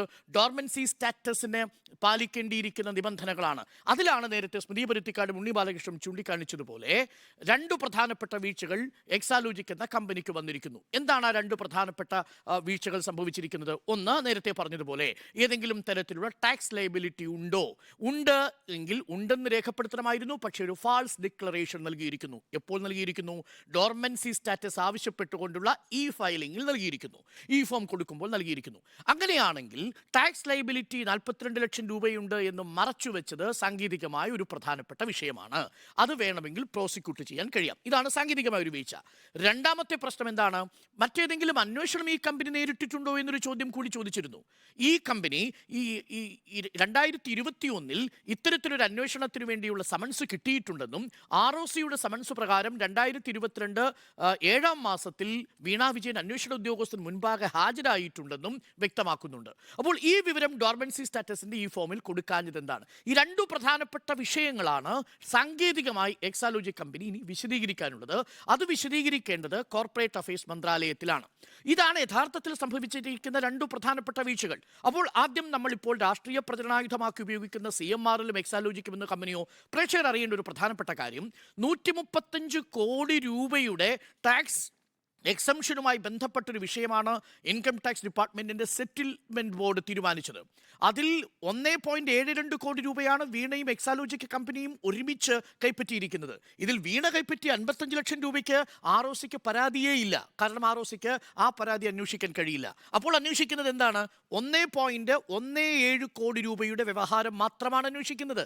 ആ അന്വേഷണത്തിൽ CMRL കമ്പനിയുടെ ബോർഡ് കൂടിയാണ് ഈ സേവനം ആവശ്യപ്പെട്ടിരിക്കുന്നതെങ്കിൽ 188 പ്രകാരം ROCക്ക് അന്വേഷിക്കാൻ കഴിയില്ല. This is my point. അങ്ങനെ ROCക്ക് അന്വേഷിക്കാൻ കഴിയാത്തൊരു വിഷയത്തെ വാർത്താ പ്രചരണമാക്കുമ്പോഴാണ് രാഷ്ട്രീയ പകപോക്കൽ എന്ന എൻ്റെ ആർഗ്യുമെന്റ് നിലനിൽക്കുന്നത്. ഇതാണ് എൻ്റെ ആദ്യഘട്ടത്തിലെ ആർഗ്യുമെന്റ്. ഇത് രാഷ്ട്രീയ പകപോക്കലാണ് എന്ന് പറയാനുള്ള ആർഗ്യുമെന്റ്. ഇതിൽ വളരെ കൗതുകകരമായ ഒരു കാര്യം കൂടിയുണ്ട്. ഇത് വായിക്കുമ്പോൾ മനസ്സിലാവുന്ന ഒരു കാര്യം, ഈ അന്വേഷണത്തിന് ആവശ്യപ്പെട്ടിരിക്കുന്നത് വീണയുടെ കാര്യത്തിൽ മാത്രമല്ല, മറ്റ് പൊളിറ്റിക്കൽ പാർട്ടീസ് പണം കൈപ്പറ്റിയിട്ടുണ്ടെങ്കിൽ അതും ഈ അന്വേഷണത്തിന്റെ ഭാഗമാക്കണമെന്ന് ROC ബാംഗ്ലൂർ ആവശ്യപ്പെടുന്നുണ്ട്. നോക്കൂ, ഇതിൽ ഏതൊക്കെ തരത്തിലാണ് ആവശ്യപ്പെട്ടിരിക്കുന്നത്? CMRLുമായി ബന്ധപ്പെട്ടാണ് കേട്ടോ. അത് ഏറ്റവും പ്രധാനപ്പെട്ടതാണ്. വാർത്തയിൽ നമ്മൾ കാണാതെ പോയൊരു ഭാഗമുണ്ട്. നോക്കൂ, ഇതാണ്. It is likely that the scale of the dubious transactions may be much larger in CMRL, not in Exalogic. In CMRL, considering its range of operations and transactions with third parties, bar political and government functionaries as alleged, and hence detailed inspection is necessary against CMRL. Why? എന്തുകൊണ്ടാണ് CMRLനെതിരെ അന്വേഷണം ആവശ്യപ്പെട്ടു എന്നൊരു വാർത്ത വരാത്തത്? That's my question. CMRLനെതിരെ അന്വേഷണം ആവശ്യപ്പെടുന്നത് ഏത് ഘട്ടത്തിലാണ്? CMRLിലെ നടത്തിയിരിക്കുന്ന ദുരൂഹമായ ഇടപാടുകൾ, പാർട്ടി രാഷ്ട്രീയ നേതാക്കൾക്ക് പണം കൊടുത്തിരിക്കുന്നതടക്കം ROC അന്വേഷണത്തിൽ ആവശ്യപ്പെട്ടിട്ടും എന്തുകൊണ്ട് നമ്മളടക്കമുള്ള മാധ്യമങ്ങൾ ആ വാർത്ത റിപ്പോർട്ട് ചെയ്യുന്നില്ല? That's the question. അതുകൊണ്ടാണ് ഞാൻ ഈ പറയുന്നത്, രാഷ്ട്രീയ പകപോക്കലാണ്. സെലക്റ്റീവായ ലീക്കേജ്, സെലക്റ്റീവായ റിപ്പോർട്ടിംഗ് രാഷ്ട്രീയ പകപോക്കലാണ് എന്നതാണ് എൻ്റെ ആർഗ്യുമെന്റ്. എന്നാൽ എക്സാലോജിക്കിന് സാങ്കേതികമായ പിഴവ് സംഭവിച്ചിട്ടുണ്ട്. അത് കോർപ്പറേറ്റ് കാര്യ മന്ത്രാലയം അന്വേഷിക്കേണ്ട വിഷയമാണ്. ഇനി മൂന്നാമത്തെ ഒരു പോയിന്റ് പറഞ്ഞ് ഞാൻ നിർത്താം. ഇതിൽ നിലവിൽ EDക്കും CBIക്കും ഈ കേസ് അന്വേഷിക്കാൻ കഴിയുമോ എന്നതാണ് ചോദ്യം. EDക്ക് PMLA ആക്ട് പ്രകാരമാണ് കേസ് അന്വേഷിക്കാൻ കഴിയുക. ROCക്ക് PMLA ആക്ട് പ്രകാരം അന്വേഷിക്കാൻ കഴിയില്ല. പക്ഷെ കഴിയുന്നത് എപ്പോഴാണ്? 447, 448, 449 കമ്പനി നിയമങ്ങളുടെ വയലേഷൻ ഉണ്ടെങ്കിൽ അതൊരു ഷെഡ്യൂൾഡ് ഒഫൻസ് ആവുന്ന ഘട്ടത്തിൽ EDക്ക് ഹാജരാകാം, EDക്ക് ലാൻഡിംഗ് നടത്താം. പക്ഷേ അങ്ങനൊരു ഷെഡ്യൂൾഡ് ഒഫൻസ് റിപ്പോർട്ട് ചെയ്തിരിക്കുന്നു എന്നല്ല, അങ്ങനെ റിപ്പോർട്ട് ചെയ്യാനുള്ള അധികാരം മാത്രമേ ROCക്കുള്ളൂ. അത് അന്വേഷിച്ച് കണ്ടെത്തേണ്ടത് ഇൻവെസ്റ്റിഗേഷൻ ഏജൻസിയാണ്. അപ്പോൾ മാത്രമാണ് EDക്ക് ഈ വിഷയത്തിൽ കടന്നു വരാൻ സാധിക്കുക. ഇനി വളരെ സിമ്പിളായി പ്രേക്ഷകരോടുള്ള എൻ്റെ ചോദ്യം ഇതാണ്. കർണാടക ഇപ്പോൾ ഭരിക്കുന്നത് ആരാണ്? കോൺഗ്രസ് സർക്കാരാണ്. ഈ കേസിൽ EDയുടെയോ അതല്ല CBIയുടെ അന്വേഷണം ആവശ്യപ്പെടണമെങ്കിൽ, പോട്ടെ, EDയുടെ അന്വേഷണം ആവശ്യപ്പെടണമെങ്കിൽ കർണാടക പോലീസിന്റെ ഒരു കേസ് അവിടെ ചാർജ് ചെയ്താൽ മതി. കർണാടകയിലാണ് എക്സാലോജിക്ക് പ്രവർത്തിക്കുന്നത്. എന്തുകൊണ്ട് കോൺഗ്രസ് അത് ചെയ്യുന്നില്ല എന്നതാണ് എൻ്റെ ഒരു ചോദ്യം. രാഷ്ട്രീയമായി തിരിച്ചുള്ളൊരു ചോദ്യം അതാണ്. നമുക്കത് അടുത്ത ഘട്ടത്തിൽ വിശദമായി നമുക്ക് ചർച്ച ചെയ്യുകയും ചെയ്യാം. അപ്പോൾ ഞാനത് അവസാനിപ്പിക്കുന്നു. EDക്കോ CBIക്കോ നേരിട്ട് ലാൻഡ് ചെയ്യാൻ കഴിയുന്ന ഒരു പോർഷനും ഈ വിഷയത്തിലില്ല. എന്നാൽ അതേസമയം രാഷ്ട്രീയ പകപോക്കലായി ഈ കേസിന്റെ സാങ്കേതികത്വത്തെ മുൻനിർത്തി സെലക്റ്റീവ് ലീക്കേജും സെലക്റ്റീവ് റിപ്പോർട്ടിംഗ് വഴി ഉപയോഗിക്കുന്നുണ്ട് എന്നതും വാസ്തവമാണ് എന്നതാണ് ആദ്യഘട്ടത്തിലെ എൻ്റെ വാദം. നികേഷ് കുമാർ, അവിടെ തുടങ്ങാം. അതായത് ROCയുടെ ഈ റിപ്പോർട്ട്, നമ്മുടെ കയ്യിലുള്ള ഈ റിപ്പോർട്ട് എവിടെ നിന്ന് വന്നു എന്നുള്ളതാണ് ഏറ്റവും പ്രധാനപ്പെട്ട കാര്യം. സാധാരണഗതിയിൽ നമ്മൾ ആദ്യ വാർത്ത റിപ്പോർട്ട് ചെയ്യുന്ന സമയത്ത് മിനിസ്ട്രി ഓഫ് കോർപ്പറേറ്റ് അഫയേഴ്സിൻ്റെ ഒരു ഉത്തരവുണ്ടായിരുന്നു. ആ ഉത്തരവിൽ നമുക്ക് കൃത്യമായി ആരാണ് ആ ഉത്തരവിട്ടിരിക്കുന്നത് എന്നും ആ ഉത്തരവിട്ടയാളുടെ ഒപ്പും നമുക്ക് കാണാവുന്നതാണ്. ആരൊക്കെയാണ് അന്വേഷിക്കുന്നത് എന്നും വ്യക്തമാണ്. നമുക്ക് ഈ റിപ്പോർട്ടിൽ നേരത്തെ ഡോക്ടർ അരുൺ ചൂണ്ടിക്കാണിച്ചതുപോലെ തന്നെ ചില പാരഗ്രാഫുകൾ ഉണ്ട് എന്നല്ലാതെ ഒരു പേജും പൂർണ്ണമല്ല എന്നുള്ളതാണ് ഏറ്റവും പ്രധാനപ്പെട്ടത്. ഓരോ ഖണ്ഡികയാണ്. ചിലതിൽ വാചകത്തിൻ്റെ പൂർണ്ണ ഘടന പോലും ഇല്ല എന്നുള്ളതാണ്. അതെന്തുകൊണ്ടാണ്? ഒരു റിപ്പോർട്ട് നമ്മൾ സാധാരണഗതിയിൽ പലതരത്തിലുള്ള അഴിമതിയൊക്കെ പുറത്തു വരുന്ന ഘട്ടത്തിൽ നമുക്ക് റിപ്പോർട്ടുകൾ കിട്ടാറുണ്ട്. സ്വാഭാവികമായിട്ടും അത് ചിലപ്പോൾ ഈ പറയുന്ന ബംഗളൂരു ROCയിൽ നിന്ന് ലീക്ക് ചെയ്ത് വരുന്നതാണെങ്കിൽ അതിൻ്റെ അടിയിലൊക്കെ അതിൻ്റേതായിട്ടുള്ള സീലും ഒപ്പും ഒക്കെ ഉണ്ടാകാറുണ്ട്. ഇവിടെ ആ നിലയിലുള്ള ഒരു ഔദ്യോഗിക റിപ്പോർട്ടിൻ്റെ സ്വഭാവം ഈ റിപ്പോർട്ടിനില്ല എന്നുള്ളതാണ്. എന്തുകൊണ്ടാണ് വീണ തൈക്കണ്ടിയിൽ എന്ന ആളുടെ ഇക്കാര്യത്തിലുള്ള വിശദീകരണം ഈ റിപ്പോർട്ടിൻ്റെ ഭാഗമായി വരാതിരിക്കുന്നത്? ഇപ്പം നമ്മൾ ഒരു ക്വസ്റ്റ്നെയർ ROC വീണ തൈക്കണ്ടിയിൽ നിന്ന് നൽകുന്നു. അതിൻ്റെ ചോദ്യം എന്താണ്? വീണ തൈക്കണ്ടിയിൽ നൽകിയിട്ടുള്ള ഉത്തരം എന്താണ്? ഇത് നമുക്ക് കൃത്യമായി വായിച്ചു നോക്കിയാലാണ് നമുക്കതിൻ്റെ ഒരു പൂർണ്ണ രൂപം കിട്ടുക. പക്ഷെ ഇവിടെ നമുക്ക് വീണ തൈക്കണ്ടിയിലിൻ്റെ മറുപടി ഇവിടെ കിട്ടുന്നില്ല എന്നുള്ളതാണ്. പ്രധാനമായും നേരത്തെ ഉണ്ണി ബാലകൃഷ്ണൻ ചോദിച്ച ഒരു ചോദ്യം എന്ന് പറയുന്നത്, എവിടെയാണ് ഈ ഡോക്യുമെൻറ്റുകൾ എന്തുകൊണ്ട് ഹാജരാക്കുന്നില്ല എന്നുള്ളതാണ്. അതിനകത്ത് വീണ തൈക്കണ്ടിയിലിൻ്റെ ഒരു മൊഴിയുടെ ഒരു ചെറിയ ഭാഗം ഞാൻ ഒരിടത്ത് കണ്ടു.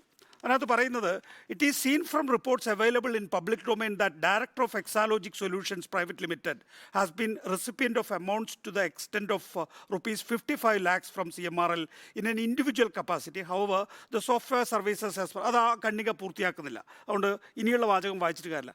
അതിന് വീണ വിജയൻ നൽകിയിരിക്കുന്ന മറുപടി, ദി ഡിഫക്ട് നോട്ടീസ്ഡ് ഇൻ പാര 12 refers to reports available in the public domain.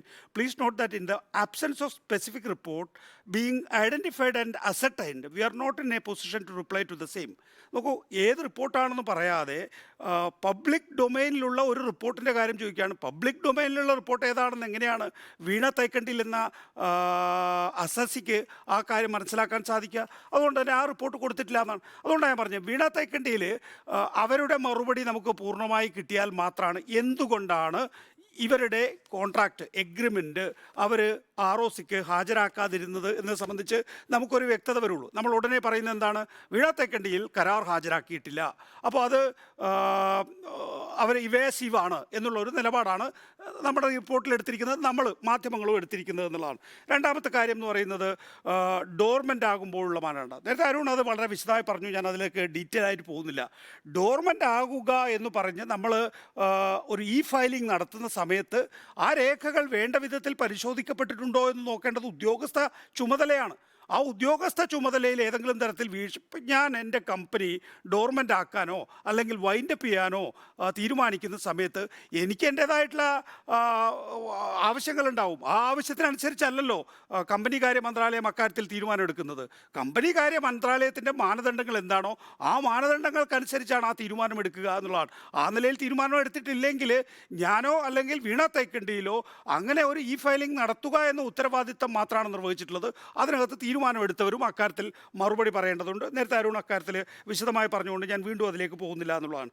ഇവിടെ ഒരു കാര്യം വളരെ വ്യക്തമാണ്. ഈ ലോക്സഭാ തെരഞ്ഞെടുപ്പ് സംബന്ധിച്ച് മറ്റൊരു ബോംബും വരാനില്ല, മറ്റൊരു പടക്കവും വരാനില്ല. വരാനുള്ളതാണ് ഇപ്പോൾ വന്നിരിക്കുന്നത് എന്നുള്ളതാണ്. ഇതെങ്ങനെ മുന്നോട്ട് കൊണ്ടുപോകും എന്നുള്ളതാണ് ഏറ്റവും പ്രധാനപ്പെട്ട കാര്യം.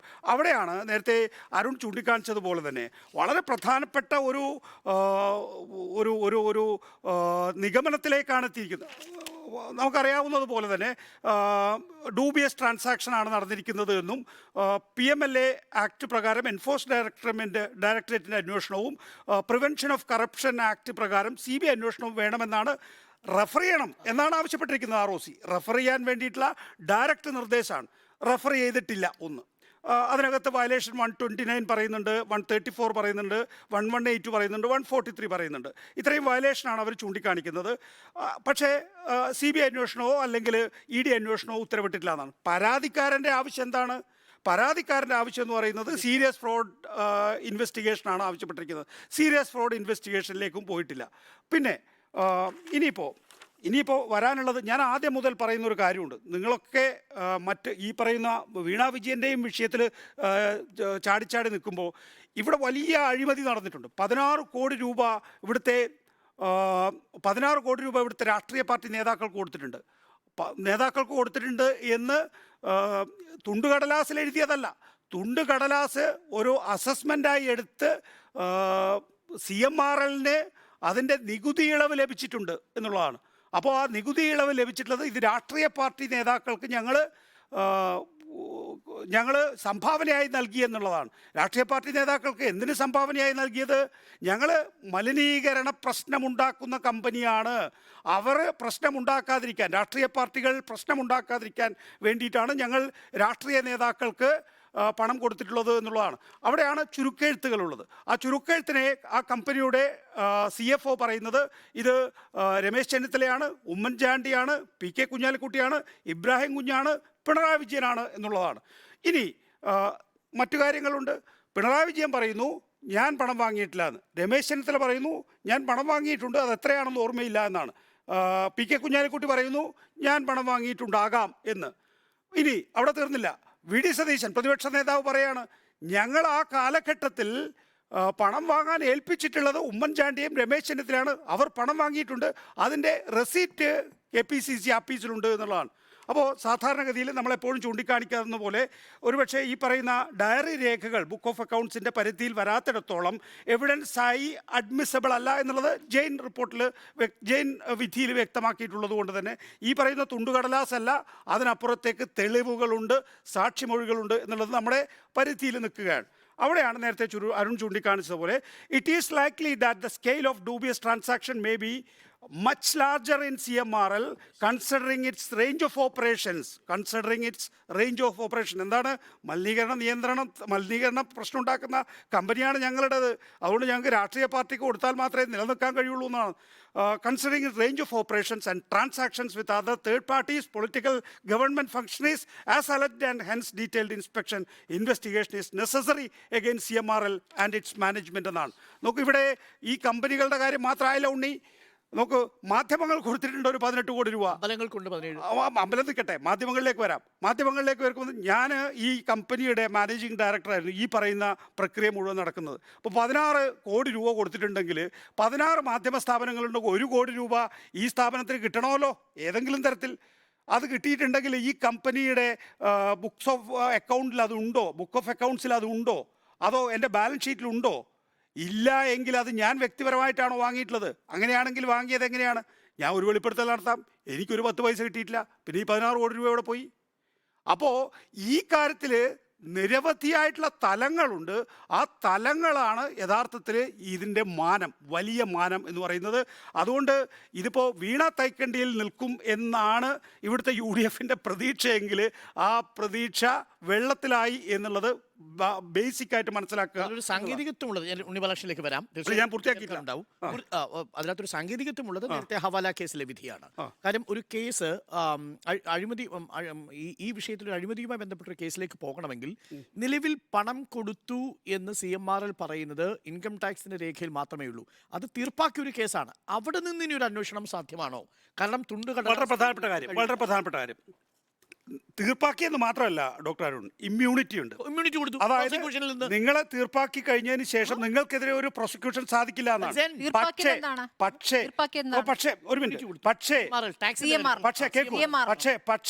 പക്ഷേ തീർപ്പാക്കിയിട്ടുണ്ട് എങ്കിൽ തന്നെയും നിങ്ങൾക്ക് ഈ റിപ്പോർട്ടിലെ വിവരങ്ങൾ എടുത്ത് ഈ പറയുന്ന ആളുകളെ ചോദ്യം ചെയ്യാം. CBIക്ക് ചോദ്യം ചെയ്യാം, EDക്ക് ചോദ്യം ചെയ്യാം. ഈ പറയുന്ന പരാമർശങ്ങൾ മതി, ഇന്ററിം സെറ്റിൽമെന്റ് ബോർഡിലെ പരാമർശങ്ങൾ മതി. പക്ഷെ അതൊക്കെ പോരാ. നിലവിൽ EDക്ക് വരണമെങ്കിൽ അതൊരു ഷെഡ്യൂൾഡ് ഒഫൻസ് അല്ല. EDക്ക് ഷെഡ്യൂൾഡ് ഒഫൻസ് അല്ല എന്ന് പറയുന്നത് എങ്ങനെയാണ്? തീർപ്പാക്കിയ കേസിൽ നിന്ന് EDക്ക് വരാം. നിങ്ങൾ നാളെ ഹൈക്കോടതിയിലേക്ക് ഇപ്പോൾ ഒരു റിട്ടുമായിട്ട് പോയിട്ടുണ്ട് അല്ലേ? ഷോൺ ജോർജിന്റെ പരാതി എന്ന് പറയുന്നത് ഈ വീണ വിജയൻ മാത്രമല്ല, റിട്ട് പോയിരിക്കുന്ന അത് റിട്ടിൻ്റെ ആവശ്യം എന്ന് പറയുന്നത് ഈ മുഴുവൻ കേസുകളാണ്. ഉമ്മൻചാണ്ടിയുടെ പുതുപ്പള്ളിയിലെ വീട്ടിൽ പരിശോധന നടത്തി കള്ളപ്പണം കണ്ടെത്തണമെന്ന ആവശ്യമാണ് ഷോൺ ജോർജ് ഉന്നയിച്ചിരിക്കുന്നത്. ഹൈക്കോടതിയെ സംബന്ധിച്ചിടത്തോളം അക്കാര്യത്തിലൊരു ED അന്വേഷണം എന്തുകൊണ്ട് നടക്കുന്നില്ല? ഹൈക്കോടതിയെ സംബന്ധിച്ചിടത്തോളം എന്തുകൊണ്ടൊരു CBI അന്വേഷണം നടക്കുന്നില്ല എന്നുള്ളതാണ്. മുമ്പിൽ തടസ്സമായി നിൽക്കുന്നത് ഹവാല കേസാണ്. കാരണം കൊടുത്തിരിക്കുന്ന എവിഡൻസ് പ്രകാരം മൊഴികളെല്ലാം ഉള്ളത് വെള്ളപ്പേപ്പറിലാണ്.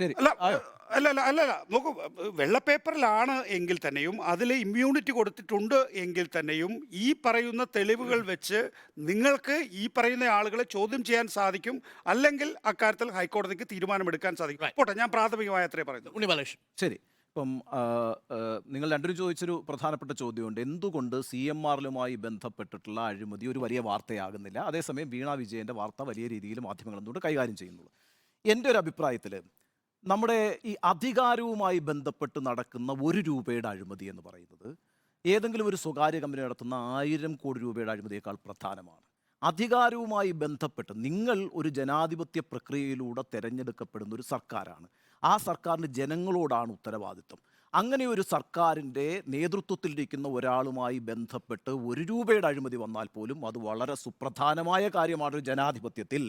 അതുകൊണ്ട് ഞാൻ ഈ വലിയ അഴിമതിയെ വളരെ പ്രധാനമായി ഒരു വലിയ അഴിമതിയായി കാണുന്നു. CMRലിന് അതുകൊണ്ടെങ്കിൽ ഇമ്മ്യൂണിറ്റി ഉണ്ടാകണമെന്നോ അല്ലെങ്കിൽ CMRലിന് വാർത്താ പ്രാധാന്യം കൊടുക്കണ്ട എന്നൊന്നും എനിക്ക് അഭിപ്രായമില്ല. പക്ഷേ this is A very serious case. Because ഇതിനകത്ത് പ്രധാനമായും ആരോപണം ഉന്നയിക്കപ്പെട്ടിരിക്കുന്നയാൾ മുഖ്യമന്ത്രിയുടെ മകളായിരിക്കുന്നു. മുഖ്യമന്ത്രി ഒരു വകുപ്പ് കൈകാര്യം ചെയ്യുന്നുണ്ട്. ആ വകുപ്പ് എന്ന് പറയുന്നത് ഈ കമ്പനിയുമായി ബന്ധപ്പെട്ടിട്ടുള്ള ഒരു വകുപ്പുമാണ്. അതുകൊണ്ട് അധികാരവുമായി ബന്ധപ്പെട്ട് 1 രൂപയുടെ അഴിമതിയാണെങ്കിൽ പോലും അത് പ്രധാനപ്പെട്ട കാര്യമാണ്. ഇനി രണ്ടാമത്തെ കാര്യമെന്ന് പറയുന്നത്, ഇപ്പോൾ വീണ വിജയൻ്റെ ക്ലാരിഫിക്കേഷൻ കൊടുത്തിട്ടുള്ളതിനെക്കുറിച്ച് നമുക്കറിയില്ല എന്ന് നികേഷ് ചൂണ്ടിക്കാണിക്കുന്നു. പക്ഷേ അപ്പുറത്ത് ROC വളരെ വ്യക്തമായി പറയുന്നു, പല കാര്യങ്ങൾ ഞങ്ങൾ ചോദിച്ചു, അതിൽ നിന്നെല്ലാം ഒഴിഞ്ഞു മാറുകയാണ് ചെയ്തത്. ഇനി എന്തൊക്കെയാണ് ചോദിച്ചത് എന്ന് അവർ പറയുന്നുണ്ട്. കരാർ എവിടെ, സേവനം എങ്ങനെയാണ്, കൊടുത്ത സേവനങ്ങൾ എന്തൊക്കെയാണ്, കമ്പനിയുമായി നടത്തിയിട്ടുള്ള ആശയവിനിമയങ്ങളുടെ രേഖകൾ എന്തൊക്കെയാണ്, ഇത്തരം കാര്യങ്ങളൊക്കെ ചോദിക്കുമ്പോൾ ഇതിൽ നിന്നെല്ലാം ഒഴിഞ്ഞു മാറുകയാണ് ചെയ്തത്. അതുകൊണ്ട് അക്കാര്യത്തിൽ ഒരു ക്ലാരിറ്റി അവർക്ക് നൽകാൻ കഴിഞ്ഞിട്ടില്ല. അങ്ങനെ ക്ലാരിറ്റി നൽകാൻ കഴിഞ്ഞിട്ടില്ല എങ്കിൽ അത് ഡ്യൂബിയസ് ആണ്. അങ്ങനെ ഡ്യൂബിയസ് ആണ് എങ്കിൽ പിന്നെ 447-ഉം 448-ഉം ആപ്ലിക്കബിൾ ആണ്. ഇവിടെ അങ്ങനെയാണെങ്കിൽ കള്ളപ്പണം വെളുപ്പിക്കലാണ് നടത്തിയിരിക്കുന്നത്, അല്ലെങ്കിൽ കൈക്കൂലിയാണ്, അഴിമതിയാണ് നടന്നിരിക്കുന്നത്. അപ്പോൾ പ്രിവെൻഷൻ ഓഫ് കറപ്ഷനും വരുന്നു, PMLA ആക്ടും വരുന്നു. നിങ്ങൾക്ക് നിങ്ങളുടെ കാര്യങ്ങളിൽ വ്യക്തത വരുത്താൻ ഒരു അവസരം കിട്ടുമ്പോൾ ഇത്തരത്തിൽ ROC ഒരു വളരെ പ്രധാനപ്പെട്ട സ്റ്റാറ്റ്യൂട്ടറി ബോഡി ആയിരിക്കുന്നു. ആ സ്റ്റാറ്റ്യൂട്ടറി ബോഡി പറയുന്ന ഒരു റിപ്പോർട്ടിനുമേൽ കേന്ദ്ര സർക്കാരിനും കോർപ്പറേറ്റ് വകുപ്പിനും ആക്ഷൻസ് എടുക്കാമെന്നിരിക്കെ അവിടെ നിങ്ങൾ നിങ്ങളുടെ കാര്യങ്ങൾ വ്യക്തമായി പറയേണ്ടതുണ്ട്. അവിടെ പറയാതിരുന്നിട്ടുണ്ടെങ്കിൽ അത് ഡ്യൂബിയസ് ആണെന്ന് ആ ബോഡി കണ്ടെത്തും. അങ്ങനെ ഡ്യൂബിയസ് ആയിരിക്കുന്നു എന്നാണ് ആ ബോഡിയുടെ കണ്ടെത്തൽ. അതിൻ്റെ അടിസ്ഥാനത്തിലാണ് ആ ശുപാർശ വന്നിരിക്കുന്നത്. പിന്നെ സാങ്കേതികമായ പിഴവ് എന്ന് പറയുന്നത്, നോക്കൂ, സാങ്കേതികമായ പിഴവ് എല്ലാ കാര്യങ്ങളിലും സാങ്കേതികമായ പിഴവുണ്ട്. ഇപ്പം നമ്മൾ റോഡ് മുറിച്ച് കടക്കുമ്പോൾ അത് സീബ്ര ലൈനിലൂടെ മുറിച്ച് കടന്നിട്ടില്ല എങ്കിൽ അത് സാങ്കേതികമായ പിഴവാണ്. ഇവിടെ ആ സാങ്കേതികമായ പിഴവ് വരുത്തുന്നതിൻ്റെ ഇൻറ്റൻഷൻ എന്താണ്? ഇപ്പോൾ ഒരു കമ്പനി നടത്തിയിട്ടുണ്ട് എങ്കിൽ ആ കമ്പനി നടത്തുന്ന ആളുകൾക്ക് അതെങ്ങനെയാണ് ഡോർമെൻ്റായി പ്രഖ്യാപിക്കുന്നത് എന്നതിനെ സംബന്ധിച്ചുള്ള വിദഗ്ധോപദേശം ഒന്ന് കിട്ടും. അതല്ല ഇവിടെ ഇപ്പോൾ കുടുങ്ങിയിരിക്കുന്ന ആ ചാർട്ടേഡ് അക്കൗണ്ടന്റ് കൂടിയാണ്, അയാളെയും പ്രോസിക്യൂട്ട് ചെയ്യാനായിട്ടാണ് കേസ് എടുത്തിരിക്കുന്നത്. അപ്പോൾ അവിടെ എന്താ പറഞ്ഞിരിക്കുന്നത്? ഈ പറഞ്ഞ ആദായ നികുതി കൊടുക്കാനുള്ളത് 42 ലക്ഷത്തിൻ്റെ ആദായ നികുതി കൊടുക്കാനുള്ളത് മറച്ചു വെച്ചു. അതൊരു പ്രധാനപ്പെട്ട കാര്യം. 2 സാമ്പത്തിക ഇടപാടുകൾ കഴിഞ്ഞ 2 വർഷമായി നടക്കാത്തൊരു കമ്പനിയാണ് ഡോർമെൻ്റായി പ്രഖ്യാപിക്കുക. ഇവിടെ 22 നവംബറിൽ ഈ കമ്പനി പൂട്ടുമ്പോൾ 21 മെയ് മാസം ട്രാൻസാക്ഷൻ നടന്നിരിക്കുന്നു. അപ്പോൾ പ്രധാനപ്പെട്ട രേഖകൾ മറച്ചു വെച്ചു. ഞാൻ ഇതിനെ ഒരു രാഷ്ട്രീയ പകപോക്കൽ എന്നൊക്കെ പറയുന്നതിനപ്പുറത്ത് ഇത് വളരെ നിഷ്കളങ്കമായ ഒരു ക്രൈമായി കാണുന്നതേയില്ല. ഔട്ട്ലുക്കും പവർ ബിൽഡറും ടാലിയും പോലുള്ള സോഫ്റ്റ്വെയറിന് പരമാവധി ഒരു മാസം 3000 രൂപ കിട്ടാവുന്ന ഒരു AMCയിൽ 1.25 കോടി രൂപ അത് ഒരു കമ്പനി എന്ന നിലയ്ക്കും പിന്നെ വ്യക്തിപരമായും വീണ വിജയൻ നേടിയിട്ടുണ്ടെങ്കിൽ അതിൻ്റെ സേവനങ്ങൾ അവർക്ക് എന്തൊക്കെയാണ് കൊടുത്തത് എന്ന് കൃത്യമായി ബോധ്യപ്പെടുത്താൻ കഴിഞ്ഞിട്ടില്ല എങ്കിൽ അത് ബോധ്യപ്പെടുത്തുന്നതുവരെ അവർ സംശയത്തിൻ്റെ നിഴലിലാണ്. അവർ ബോധ്യപ്പെടുത്താൻ അവർക്ക് ബാധ്യതയുണ്ട്. കാരണം അവരൊരു വ്യക്തി എന്നുള്ള നിലയ്ക്ക് മാത്രമല്ല, അവരൊരു അധികാര കേന്ദ്രവുമായി ബന്ധപ്പെട്ടിരിക്കുന്നതാണ്. ഒരു ചെറിയ കളങ്കം പോലും ഉണ്ടായിരുന്നതാണല്ലോ. ഇപ്പോൾ കമാൽ പാഷയുടെ ഒരു ഒറ്റ വാക്കിലാണ് സംസ്ഥാനത്ത് KM മാണി രാജിവെച്ചത്. എന്തായിരുന്നു? സീസർ മാത്രം പോലെ എന്താ, സീസറിൻ്റെ ഭാര്യയും പിന്നെ സംശയത്തിന് അതീതയായിരിക്കണമെന്ന് പറഞ്ഞപ്പോൾ ആ ഒറ്റ വാക്കിൻ്റെ പേരിൽ KM മാണി രാജിവെച്ചിട്ടുണ്ട്. അപ്പോൾ അങ്ങനെയുള്ള പ്രശ്നങ്ങളുണ്ട്. അതുകൊണ്ട് ഈ കാര്യത്തിൽ നമുക്ക് ഈ CMRLുമായി ഇത്തരത്തിലൊരു കരാറിൽ ഏർപ്പെടുന്നതിൽ തുടങ്ങുന്നു പ്രശ്നങ്ങൾ. കാരണം വെച്ചാൽ CMRL കേരളത്തിൽ വരുത്തി വെച്ചിട്ടുള്ള പരിസ്ഥിതി വിനാശം ചെറുതല്ല. അങ്ങനെയുള്ളൊരു ബ്ലാക്ക് ലിസ്റ്റഡ് കമ്പനിയുമായിട്ട് ഒരു മുഖ്യമന്ത്രിയുടെ മകള് അവരൊരു എന്റർപ്രന്യൂർ എന്നുള്ള നിലയ്ക്കൊക്കെ നമ്മളിങ്ങനെ അങ്ങ് വാദിച്ചു കളയും. നിങ്ങൾ സംസാരിച്ചിരുന്നു, ഞാൻ പറയട്ടെ, വാദിച്ചു കളയും. അതെ, ഒറ്റ കാര്യം, ഇത് കംപ്ലീറ്റ് ചെയ്യാതെ പറയാൻ പറ്റില്ല. അപ്പോൾ അങ്ങനെ വാദിച്ചു കളയും. CMRL പോലുള്ള ഒരു ബ്ലാക്ക് ലിസ്റ്റഡ് കമ്പനിയുമായിട്ട് പിണറായി വിജയനെ പോലെ സോഷ്യലി കമ്മിറ്റഡ് ആയ ഒരു പാർട്ടിയുടെ നേതൃത്വത്തിലിരിക്കുന്ന ഒരാളുടെ മകൾ ഒരു ഡീൽ ഉണ്ടാക്കുക എന്ന് പറഞ്ഞാൽ അത് വളരെ പ്രധാനമാണ്. അത് പാർട്ടി പ്ലീനത്തിൻ്റെ അടിസ്ഥാനത്തിലുള്ള രേഖകൾ പരിശോധിച്ചാൽ നമുക്കറിയാമല്ലോ. നിങ്ങളുടെ കുടുംബവും വളരെ പ്രധാനമാണ് ഈ പാർട്ടിയെ സംബന്ധിച്ചിടത്തോളം. കുടുംബത്തിനും ഈ പറയുന്ന ഒരു തരത്തിലുള്ള കരുനിഴലും വീഴാൻ പാടില്ല. ആ അർത്ഥത്തിൽ സുതാര്യമായ രാഷ്ട്രീയ ജീവിതം ജീവിക്കേണ്ടവരാണ് ഒരു ബ്ലാക്ക് ലിസ്റ്റഡ് അങ്ങേയറ്റം കേരളത്തിൽ പരിസ്ഥിതി നാശം ഉണ്ടാക്കുന്ന ഒരു അപകടകരമായ കമ്പനിയുമായിട്ടൊരു ധാരണ ഉണ്ടാക്കുകയും അതിനുവേണ്ടി പ്രവർത്തിക്കുകയൊക്കെ ചെയ്യുന്നത്. ഞാൻ ഇതിൻ്റെ സാങ്കേതികത്വമൊക്കെ വിടുന്നു. ഇതിനകത്ത് 1.25 കോടി രൂപ കൈപ്പറ്റിയിട്ടുണ്ട്. അത് കൈപ്പറ്റിയെന്ന് വീണ സംഭവിച്ചിട്ടുണ്ട്. കാരണം അതിൻ്റെ GST അടച്ച രേഖ കാണിക്കുകയാണ്. അപ്പോൾ അത് വാങ്ങിയിട്ടുണ്ട്. ആ വാങ്ങിയതിൻ്റെ സേവനം എന്തായിരുന്നു എന്നതിനെക്കുറിച്ച് അവർക്ക് പറയാൻ കഴിയുന്നില്ല. നിമിഷം വരെ അവർ പറഞ്ഞിട്ടില്ല. അതേ സംബന്ധിച്ച് പല ബോഡികൾ പല കണ്ടെത്തലുകൾ നടത്തുന്നു. ചില അവസരങ്ങൾ കിട്ടുമ്പോൾ ആ അവസരങ്ങൾ വിനിയോഗിക്കാതിരിക്കുന്നതിന് വിജിലൻസിലൊരു കേസുണ്ടല്ലോ, മാത്യു കൊള്ളനാടും കൊടുത്തൊരു കേസുണ്ടല്ലോ. ആ കേസ് എന്താ അന്വേഷിക്കാത്ത? ആ കേസിൽ അന്വേഷിച്ചാൽ പിന്നെ എളുപ്പമായി, കുറച്ചുകൂടി എളുപ്പത്തിൽ സർക്കാരിന് ഈ കാര്യങ്ങൾ വിശദീകരിക്കാം. അപ്പോൾ ഈ കാര്യത്തിൽ ഒരു അഴിമതിയുണ്ട് എന്ന കാര്യത്തിൽ എനിക്കൊരു വ്യക്തത കുറവുമില്ല. അത് സാങ്കേതികമായ വീഴ്ചയായിട്ട് ഞാൻ കാണുന്നില്ല. അതൊരു പ്രതിപക്ഷ ആരോപണം മാത്രമായിട്ട് ഞാൻ കാണുന്നില്ല. അത് കേന്ദ്രത്തിൻ്റെ ഒരു രാഷ്ട്രീയ പകപോക്കലായിട്ട് ഞാൻ കാണുന്നില്ല. You should come out with clarity. നിങ്ങൾ വ്യക്തത വരുത്തേണ്ടതുണ്ട്. അതുവരെ ഈ പ്രശ്നം നിൽക്കും. അഴിമതിയുടെ നിർവചനത്തിലേക്ക് നമുക്ക് ഈ വിഷയത്തിൽ എങ്ങനെ ചർച്ച ചെയ്യാം എന്നതുകൂടി നമുക്ക് പരിശോധിക്കണം ഇടവേളയ്ക്ക് ശേഷം. Welcome back. മീറ്റ് എഡിറ്റേഴ്സ് ചർച്ച ചെയ്യുന്നത് CMRL എക്സാലോജിക്കുമായി ബന്ധപ്പെട്ട വിവാദത്തിൽ ED CBI അന്വേഷണം വേണമെന്നുള്ള ബാംഗ്ലൂർ ROCയുടെ റിപ്പോർട്ട് അത് രാഷ്ട്രീയ പകപോക്കലാണോ എന്നതാണ്. നേരത്തെ സ്മൃതി കൂടി പറഞ്ഞതിന് ശേഷം എനിക്ക് അതായത് നിങ്ങൾ രണ്ടുപേരും പറഞ്ഞ വാദത്തിൽ സാങ്കേതികത്വം എന്ന് പറഞ്ഞു. ഈ സാങ്കേതികത്വം എന്ന് പറയുമ്പോൾ ധാർമ്മികത എന്നൊരു വിഷയമുണ്ട്. എല്ലാവരും വാങ്ങി ഈ പറഞ്ഞ പോലെ രമേശ് ചെന്നിത്തലയുടെയും ഉമ്മൻചാണ്ടിയുടെയും അടക്കമുള്ള ചുരുക്കപ്പേരുകളുണ്ട്. അതിൽ PVയും ഉണ്ട്, പിണറായി വിജയനുമുണ്ട്. അത് ഞാനല്ല എന്ന് പറഞ്ഞുകൊണ്ടായില്ല, അത് കൂടുതൽ വിശദീകരിക്കേണ്ടി വരും. ആ വിശദീകരിക്കാനുള്ള ധാർമ്മികമായ ഉത്തരവാദിത്തം ഭരിക്കുന്നവർ എന്ന നിലയ്ക്ക് പ്രതിപക്ഷത്തെക്കാൾ ഭരണപക്ഷത്തിനാണുള്ളത്. ഇനി ഈ പറഞ്ഞ മാതിരി CVയിലേക്കും രമേശ് ചെന്നിത്തലയ്ക്കും ഉമ്മൻചാണ്ടി വാങ്ങിയ അന്വേഷണത്തിലേക്കൊക്കെ പോകണമെങ്കിൽ ആ രൂപത്തിൽ ഇവർക്ക് നീങ്ങാമല്ലോ, CPMന് നീങ്ങാമല്ലോ. അങ്ങനെ ഒരു ആവശ്യം മുന്നോട്ട് വെച്ചിട്ടില്ലല്ലോ. എല്ലാവരും വാങ്ങിയതുകൊണ്ട് ഞങ്ങളും വാങ്ങിയതൊരു നടപടിക്രമം, എല്ലാവരും ചെയ്തിരുന്ന കാര്യം എന്ന രൂപത്തിലാണോ അത് വിശദീകരിക്കുക? ഇപ്പോൾ CPM പറയുന്ന ന്യായീകരണങ്ങൾ ഒട്ടും ശരിയായ കാര്യമല്ല. ഇപ്പോൾ MV നികേഷ് കുമാർ നേരത്തെ പറഞ്ഞു വീണ നൽകിയ മറുപടിയുടെ വിശദാംശങ്ങൾ കിട്ടിയില്ല. വീണ മറുപടി നൽകേണ്ട വീണയാണെന്നേ.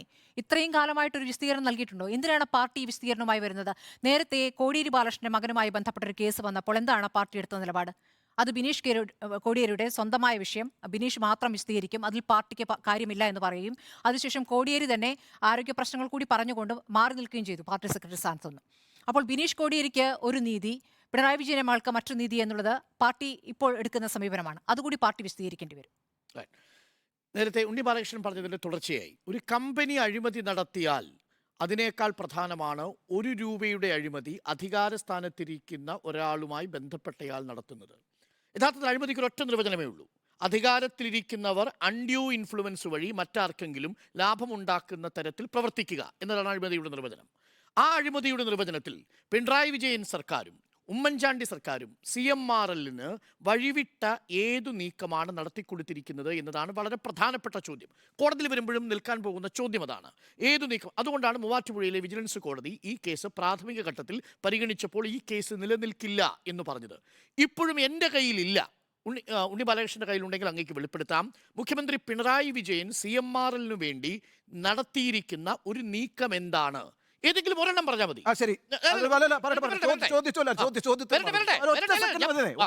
പറഞ്ഞോളൂ. അതായത് CMRL കൃത്യമായിട്ട് ഇന്ററിം സെറ്റിൽമെന്റ് ബോർഡിനോട് പറഞ്ഞിട്ടുണ്ടേ ഞങ്ങൾക്ക് ഇവർക്കൊക്കെ പൈസ കൊടുക്കാതെ ഈ വ്യവസായം നടത്താൻ കഴിയില്ല എന്ന്. അത് തന്നെയാണ് അതിന്റെ മറുപടി.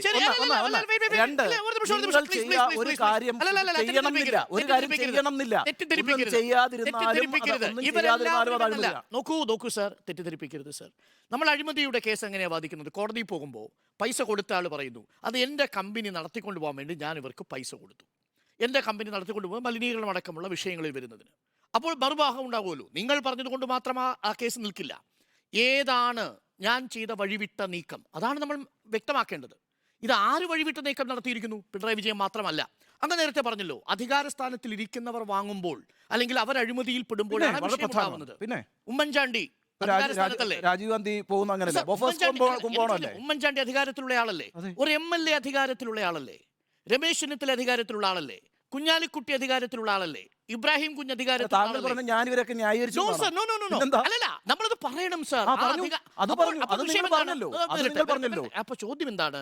അപ്പോൾ CMRL ഇവർക്കെല്ലാം കൊടുത്തിരിക്കുന്ന ഈ പണമുണ്ടല്ലോ, ഇതൊരു വലിയ സിസ്റ്റമിക് കറപ്ഷൻ ആണ്. ഇതൊരു വ്യവസ്ഥയുടെ ഭാഗമാണ്. നിങ്ങൾ എന്താണ് ഇതിൽ 1,17,00,000 ഈ വിഷയത്തെ ചുരുക്കുകയും ബാക്കിയുള്ള വിഷയങ്ങളിലുള്ള CMRL നടത്തിയിരിക്കുന്ന അവിഹിതമായിട്ടുള്ള ഇടപാടുകൾ അത് അങ്ങ് സൂചിപ്പിച്ചതുപോലെ നോക്കൂ, these payments were made it to functionaries. എന്തിനു വേണ്ടിയാണ് കൊടുത്തിരിക്കുന്നത്? For smooth functioning of our business, especially in view of the fact that we obtain ilmenite which is mined by PSU as our raw material. ഏറ്റവും കൂടുതൽ കൽക്കരി ഖനനം സ്വകാര്യ മേഖലയിൽ വേണമെന്ന് വാദിച്ചപ്പോൾ എതിർത്തത് ആരാണ് sir? Is it LDF or UDF? അല്ലല്ല, നോക്കൂ, കൽക്കരി ഖനനം സ്വകാര്യ മേഖലയിലാക്കി ഉത്തരവിറക്കിയതാരാണ്? കരിമണൽ ഖനനം സ്വകാര്യ മേഖലയിൽ പാടില്ല എന്ന നിലപാടെടുത്തത് ആരാണ്? ഉത്തരവിറക്കിയതാരാണ്? നോക്കൂ, എന്റെ ചോദ്യം ഇതാണ്. നമ്മൾ അഴിമതി വഴിവിട്ട നീക്കം നടത്തിയെന്ന് സ്ഥാപിക്കാൻ വേണ്ടിയുള്ള ആദ്യത്തെ ചോദ്യമാണ്. കരിമണൽ ഖനനം സ്വകാര്യ മേഖലയിൽ ഈ കമ്പനിക്ക് അനുകൂലമായി CMRL കമ്പനിക്ക് അനുകൂലമായി നൽകാൻ എപ്പോഴെങ്കിലും LDF ഒരു തീരുമാനമെടുത്തിട്ടുണ്ടോ? എന്റെ അറിവിൽ തീരുമാനമെടുത്തിട്ടില്ല. ഒരു നിമിഷം സർ. രണ്ടാമത്തത്, എന്നാൽ കരിമണൽ ഖനനം സ്വകാര്യ മേഖലയിലാകാമെന്ന് തീരുമാനമെടുത്തിരിക്കുന്നത് ആരാണ്? ഈ പണം കൈപ്പറ്റിയിരിക്കുന്ന ബാക്കിയുള്ള ആളുകൾ പ്രതിനിധീകരിക്കുന്ന ഭരണമുന്നണിയാണ്. ഇപ്പോൾ അപ്പോൾ താങ്കൾ അഴിമതി ആരുടെ പേരിൽ താങ്കൾ പറയുന്ന കാര്യത്തിലുള്ള മറുപടിയാണോ എന്ന് നമുക്ക് നോക്കാം. ഇപ്പോൾ ഒരു പുതിയ വിവരം കൂടി വരുന്നുണ്ട്. CMRലിനെ പരോക്ഷമായി നിയന്ത്രിക്കുന്നത് മുഖ്യമന്ത്രിയാണ് എന്നൊരു പരാമർശം കൂടി ROCD റിപ്പോർട്ടിലുണ്ട്. ആർ ശ്രീജിത്ത് വിവരം That's- ഇതാണ് നമുക്ക് വളരെ ക്ലിയർ ആണ്. ഇത് പൊളിറ്റിക്കൽ ആണ് ആർഗ്യുമെന്റ്. CMRലിനെ എങ്ങനെയാണ് മുഖ്യമന്ത്രിക്ക് നിയന്ത്രിക്കാൻ കഴിയുക? Where is the evidence? നോക്കാം, വിവരങ്ങൾ ചോദിക്കാമല്ലോ. Where is the evidence? Sreejith ലൈനിലുണ്ടോ?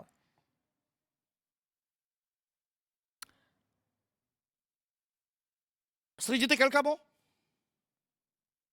Sreejith വരുന്നേ ഉള്ളൂ. CMRലിനെ ഇപ്പോൾ പരോക്ഷമായി ലൈനിലില്ല. നിയന്ത്രിക്കുന്ന മുഖ്യമന്ത്രിക്ക് സർക്കാർ സ്ഥാപനമായ KSIDCയിൽ നേരിട്ടുള്ള നിയന്ത്രണമുണ്ട് എന്നുള്ള വാചകമാണ് KSIDC വ്യവസായ വകുപ്പിന് എക്സാലോജിക്കുമായി CMRലുണ്ടായത് തൽപര കക്ഷി ഇടപാടാണ്.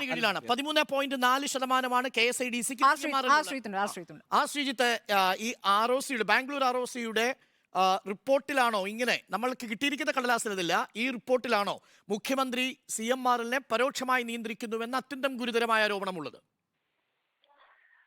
കർണാടക കമ്പനി രജിസ്ട്രാർ റിപ്പോർട്ടിലാണ് മുഖ്യമന്ത്രി പിണറായി വിജയനെ ബന്ധപ്പെടുത്തിയുള്ള പരാമർശങ്ങളുള്ളത്. വ്യവസായ വകുപ്പിന് കീഴിലെ KSIDCക്ക് CMRൽ 13.4% ഓഹരിയുണ്ട്. ഈ CMRന്റെ ഡയറക്ട് ബോർഡിൽ KSIDCയുടെ പ്രതിനിധിയായി വളരെ സ്വാധീനമുള്ള ആളുകളെയാണ് നിയമിച്ചിരിക്കുന്നത്. അതുകൊണ്ട് തന്നെ മുഖ്യമന്ത്രിക്ക് KSIDCയെ നേരിട്ടും KSIDC വഴി CMRനെയും പരോക്ഷമായി നിയന്ത്രിക്കാനും കഴിയും എന്ന പരാമർശമാണ് ഈ കാര്യത്തിലുള്ള ഈ റിപ്പോർട്ടിലുള്ളത്. റിപ്പോർട്ടിൽ പറയുന്ന വാചകം കൃത്യമായി പറഞ്ഞാൽ ഇങ്ങനെയാണ്: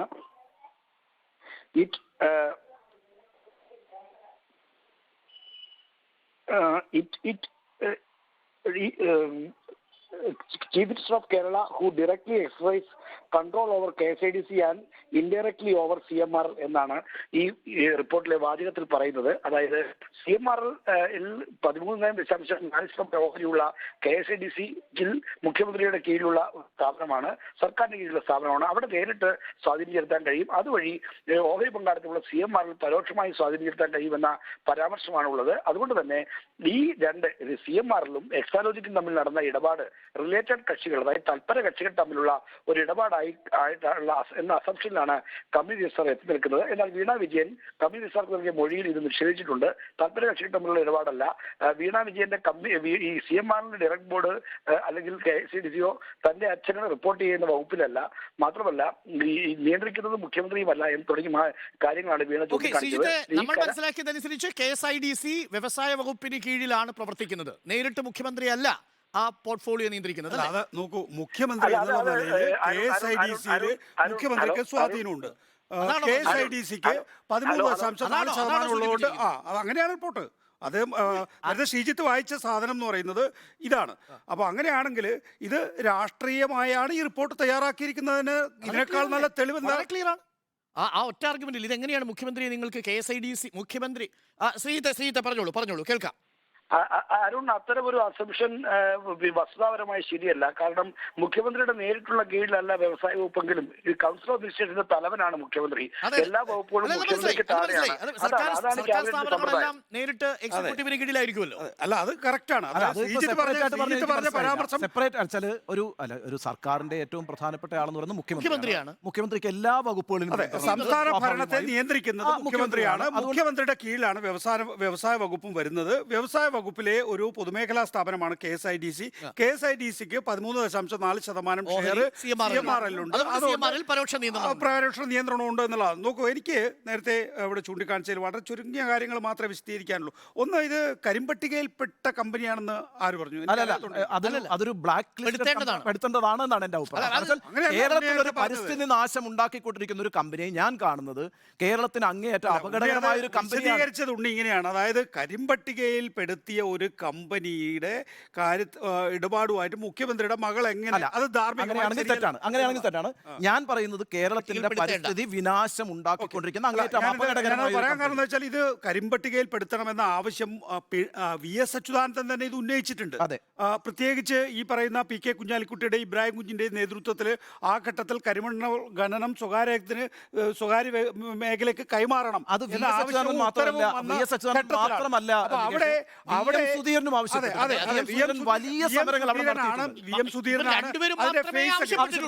സുധീരനാണ് അതിന്റെ ഫേസ് ഉണ്ടായിരുന്നെങ്കിലും നേരത്തെ അരുൺ ചൂണ്ടിക്കാണിച്ച പോലെ തന്നെ കേരളത്തില് വലിയ നിലയിൽ മനുഷ്യച്ചങ്ങല അടക്കമുള്ള സമര പരിപാടികൾ മുന്നോട്ട് പോയിട്ടുള്ള DYFIയും CPM. ഒരു നിമിഷം, ശ്രീജിത്ത് ഒന്നുകൂടി നമുക്കൊപ്പം ചേരുന്നുണ്ട്. ഒരു കാര്യത്തിൽ കൂടി ശ്രീജിത്ത് എന്തോ വ്യക്തത വരുത്താനാണ്. ശ്രീജിത്ത് പറയൂ.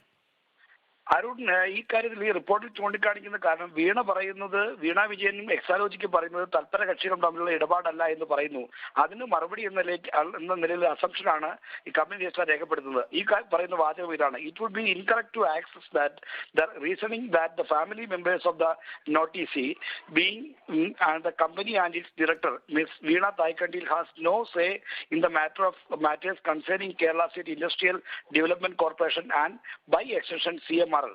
KSIDC is a instrumentality of the state of Kerala for the industrial policy implementation, and as such, when it holds 13.4% of stake in the CMRL, it will definitely have say in the affairs of CMRL through its nominee directors. No details are made available about the 40 odd companies being referred to the reply. അതായത് 40 കമ്പനികൾ ഈ CMRL പോലുള്ള 40 കമ്പനികളിൽ KSIDCക്ക് നിക്ഷേപമുണ്ട് എന്ന ഒരു വാദം കൂടി CMRLനും അതോടൊപ്പം KSIDCയും എക്സാലോജിക്കും ഒക്കെ ഉയർത്തിയിരുന്നു. ആ വാദത്തെ ഖണ്ഡിക്കുന്ന പോയിന്റാണ് no details are made available about 40 odd companies being referred in the reply. The finding emerges not solely because of the director of Exalogic Solutions Private Limited is the daughter of the Chief Minister of Kerala, who directly exercise control over the KSIDC and indirectly over CMRL എന്നാണ് കൃത്യമായി ഈ കാര്യത്തിൽ പറയുന്നത്. അത് ഒരു അനുമാനം മാത്രമാണ്, നിലനിൽക്കൂ എന്നുള്ളത് നമുക്ക് നോക്കാം. ഇക്കാര്യത്തിലൊരു പരിശോധന ഇത് എന്താ അറിയോ ഇത് നീക്കം? ഇപ്പൊ എനിക്ക് മനസ്സിലായി എന്താ ഇത് ROC പറയാനുള്ള കാരണം എന്ന് വെച്ചാൽ KSIDCക്ക് നിക്ഷേപമുണ്ട് CMRL. അതെ. അപ്പൊ KSIDCയുടെ ഏതെങ്കിലും ഒരു ഡയറക്ടർ ബോർഡ് അംഗം എക്സാലോജിക്കുമായി ബന്ധമുണ്ടെങ്കിൽ അതൊരു വലിയ ഫ്രോഡുലൻസ് ആണ്, 448 കീഴിൽ വരും.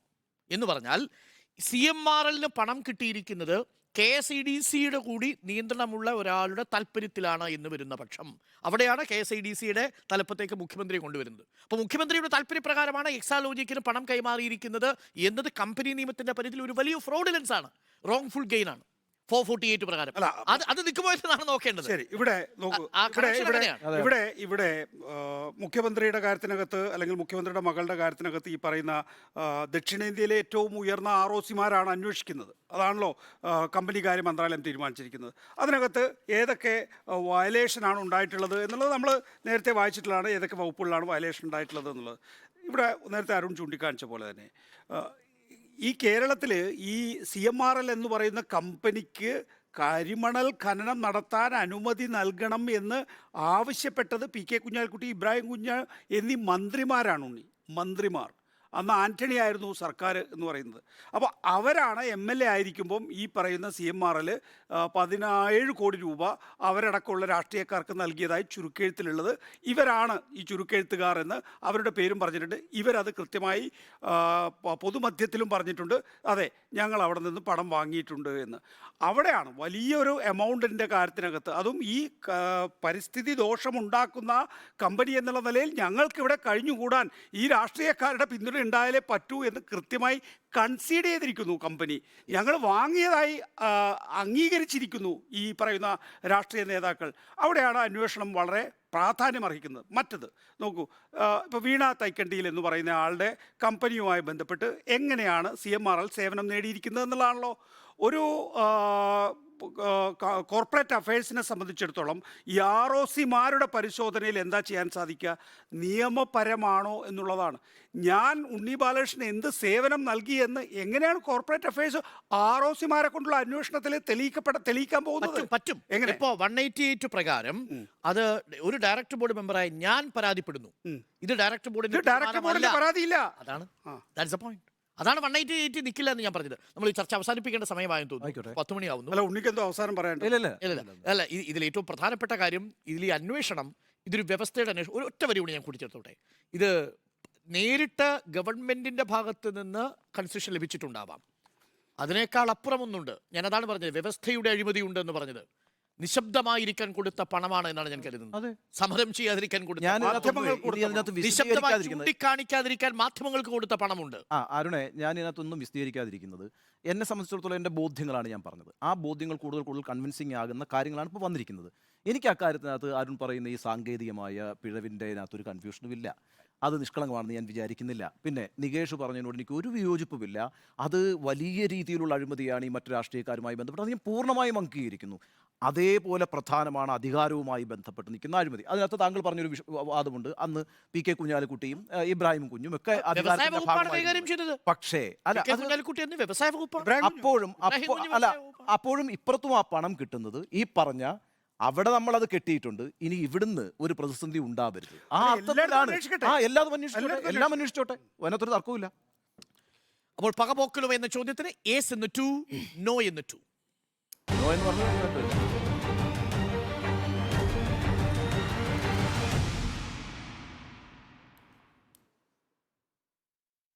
മീഡിയ എഡിറ്റേഴ്സ് ഇന്ന് ഇവിടെ പൂർണ്ണമാവുന്നു. ഇനി വീണ്ടും നാളെ കണ്ടുപിടാം.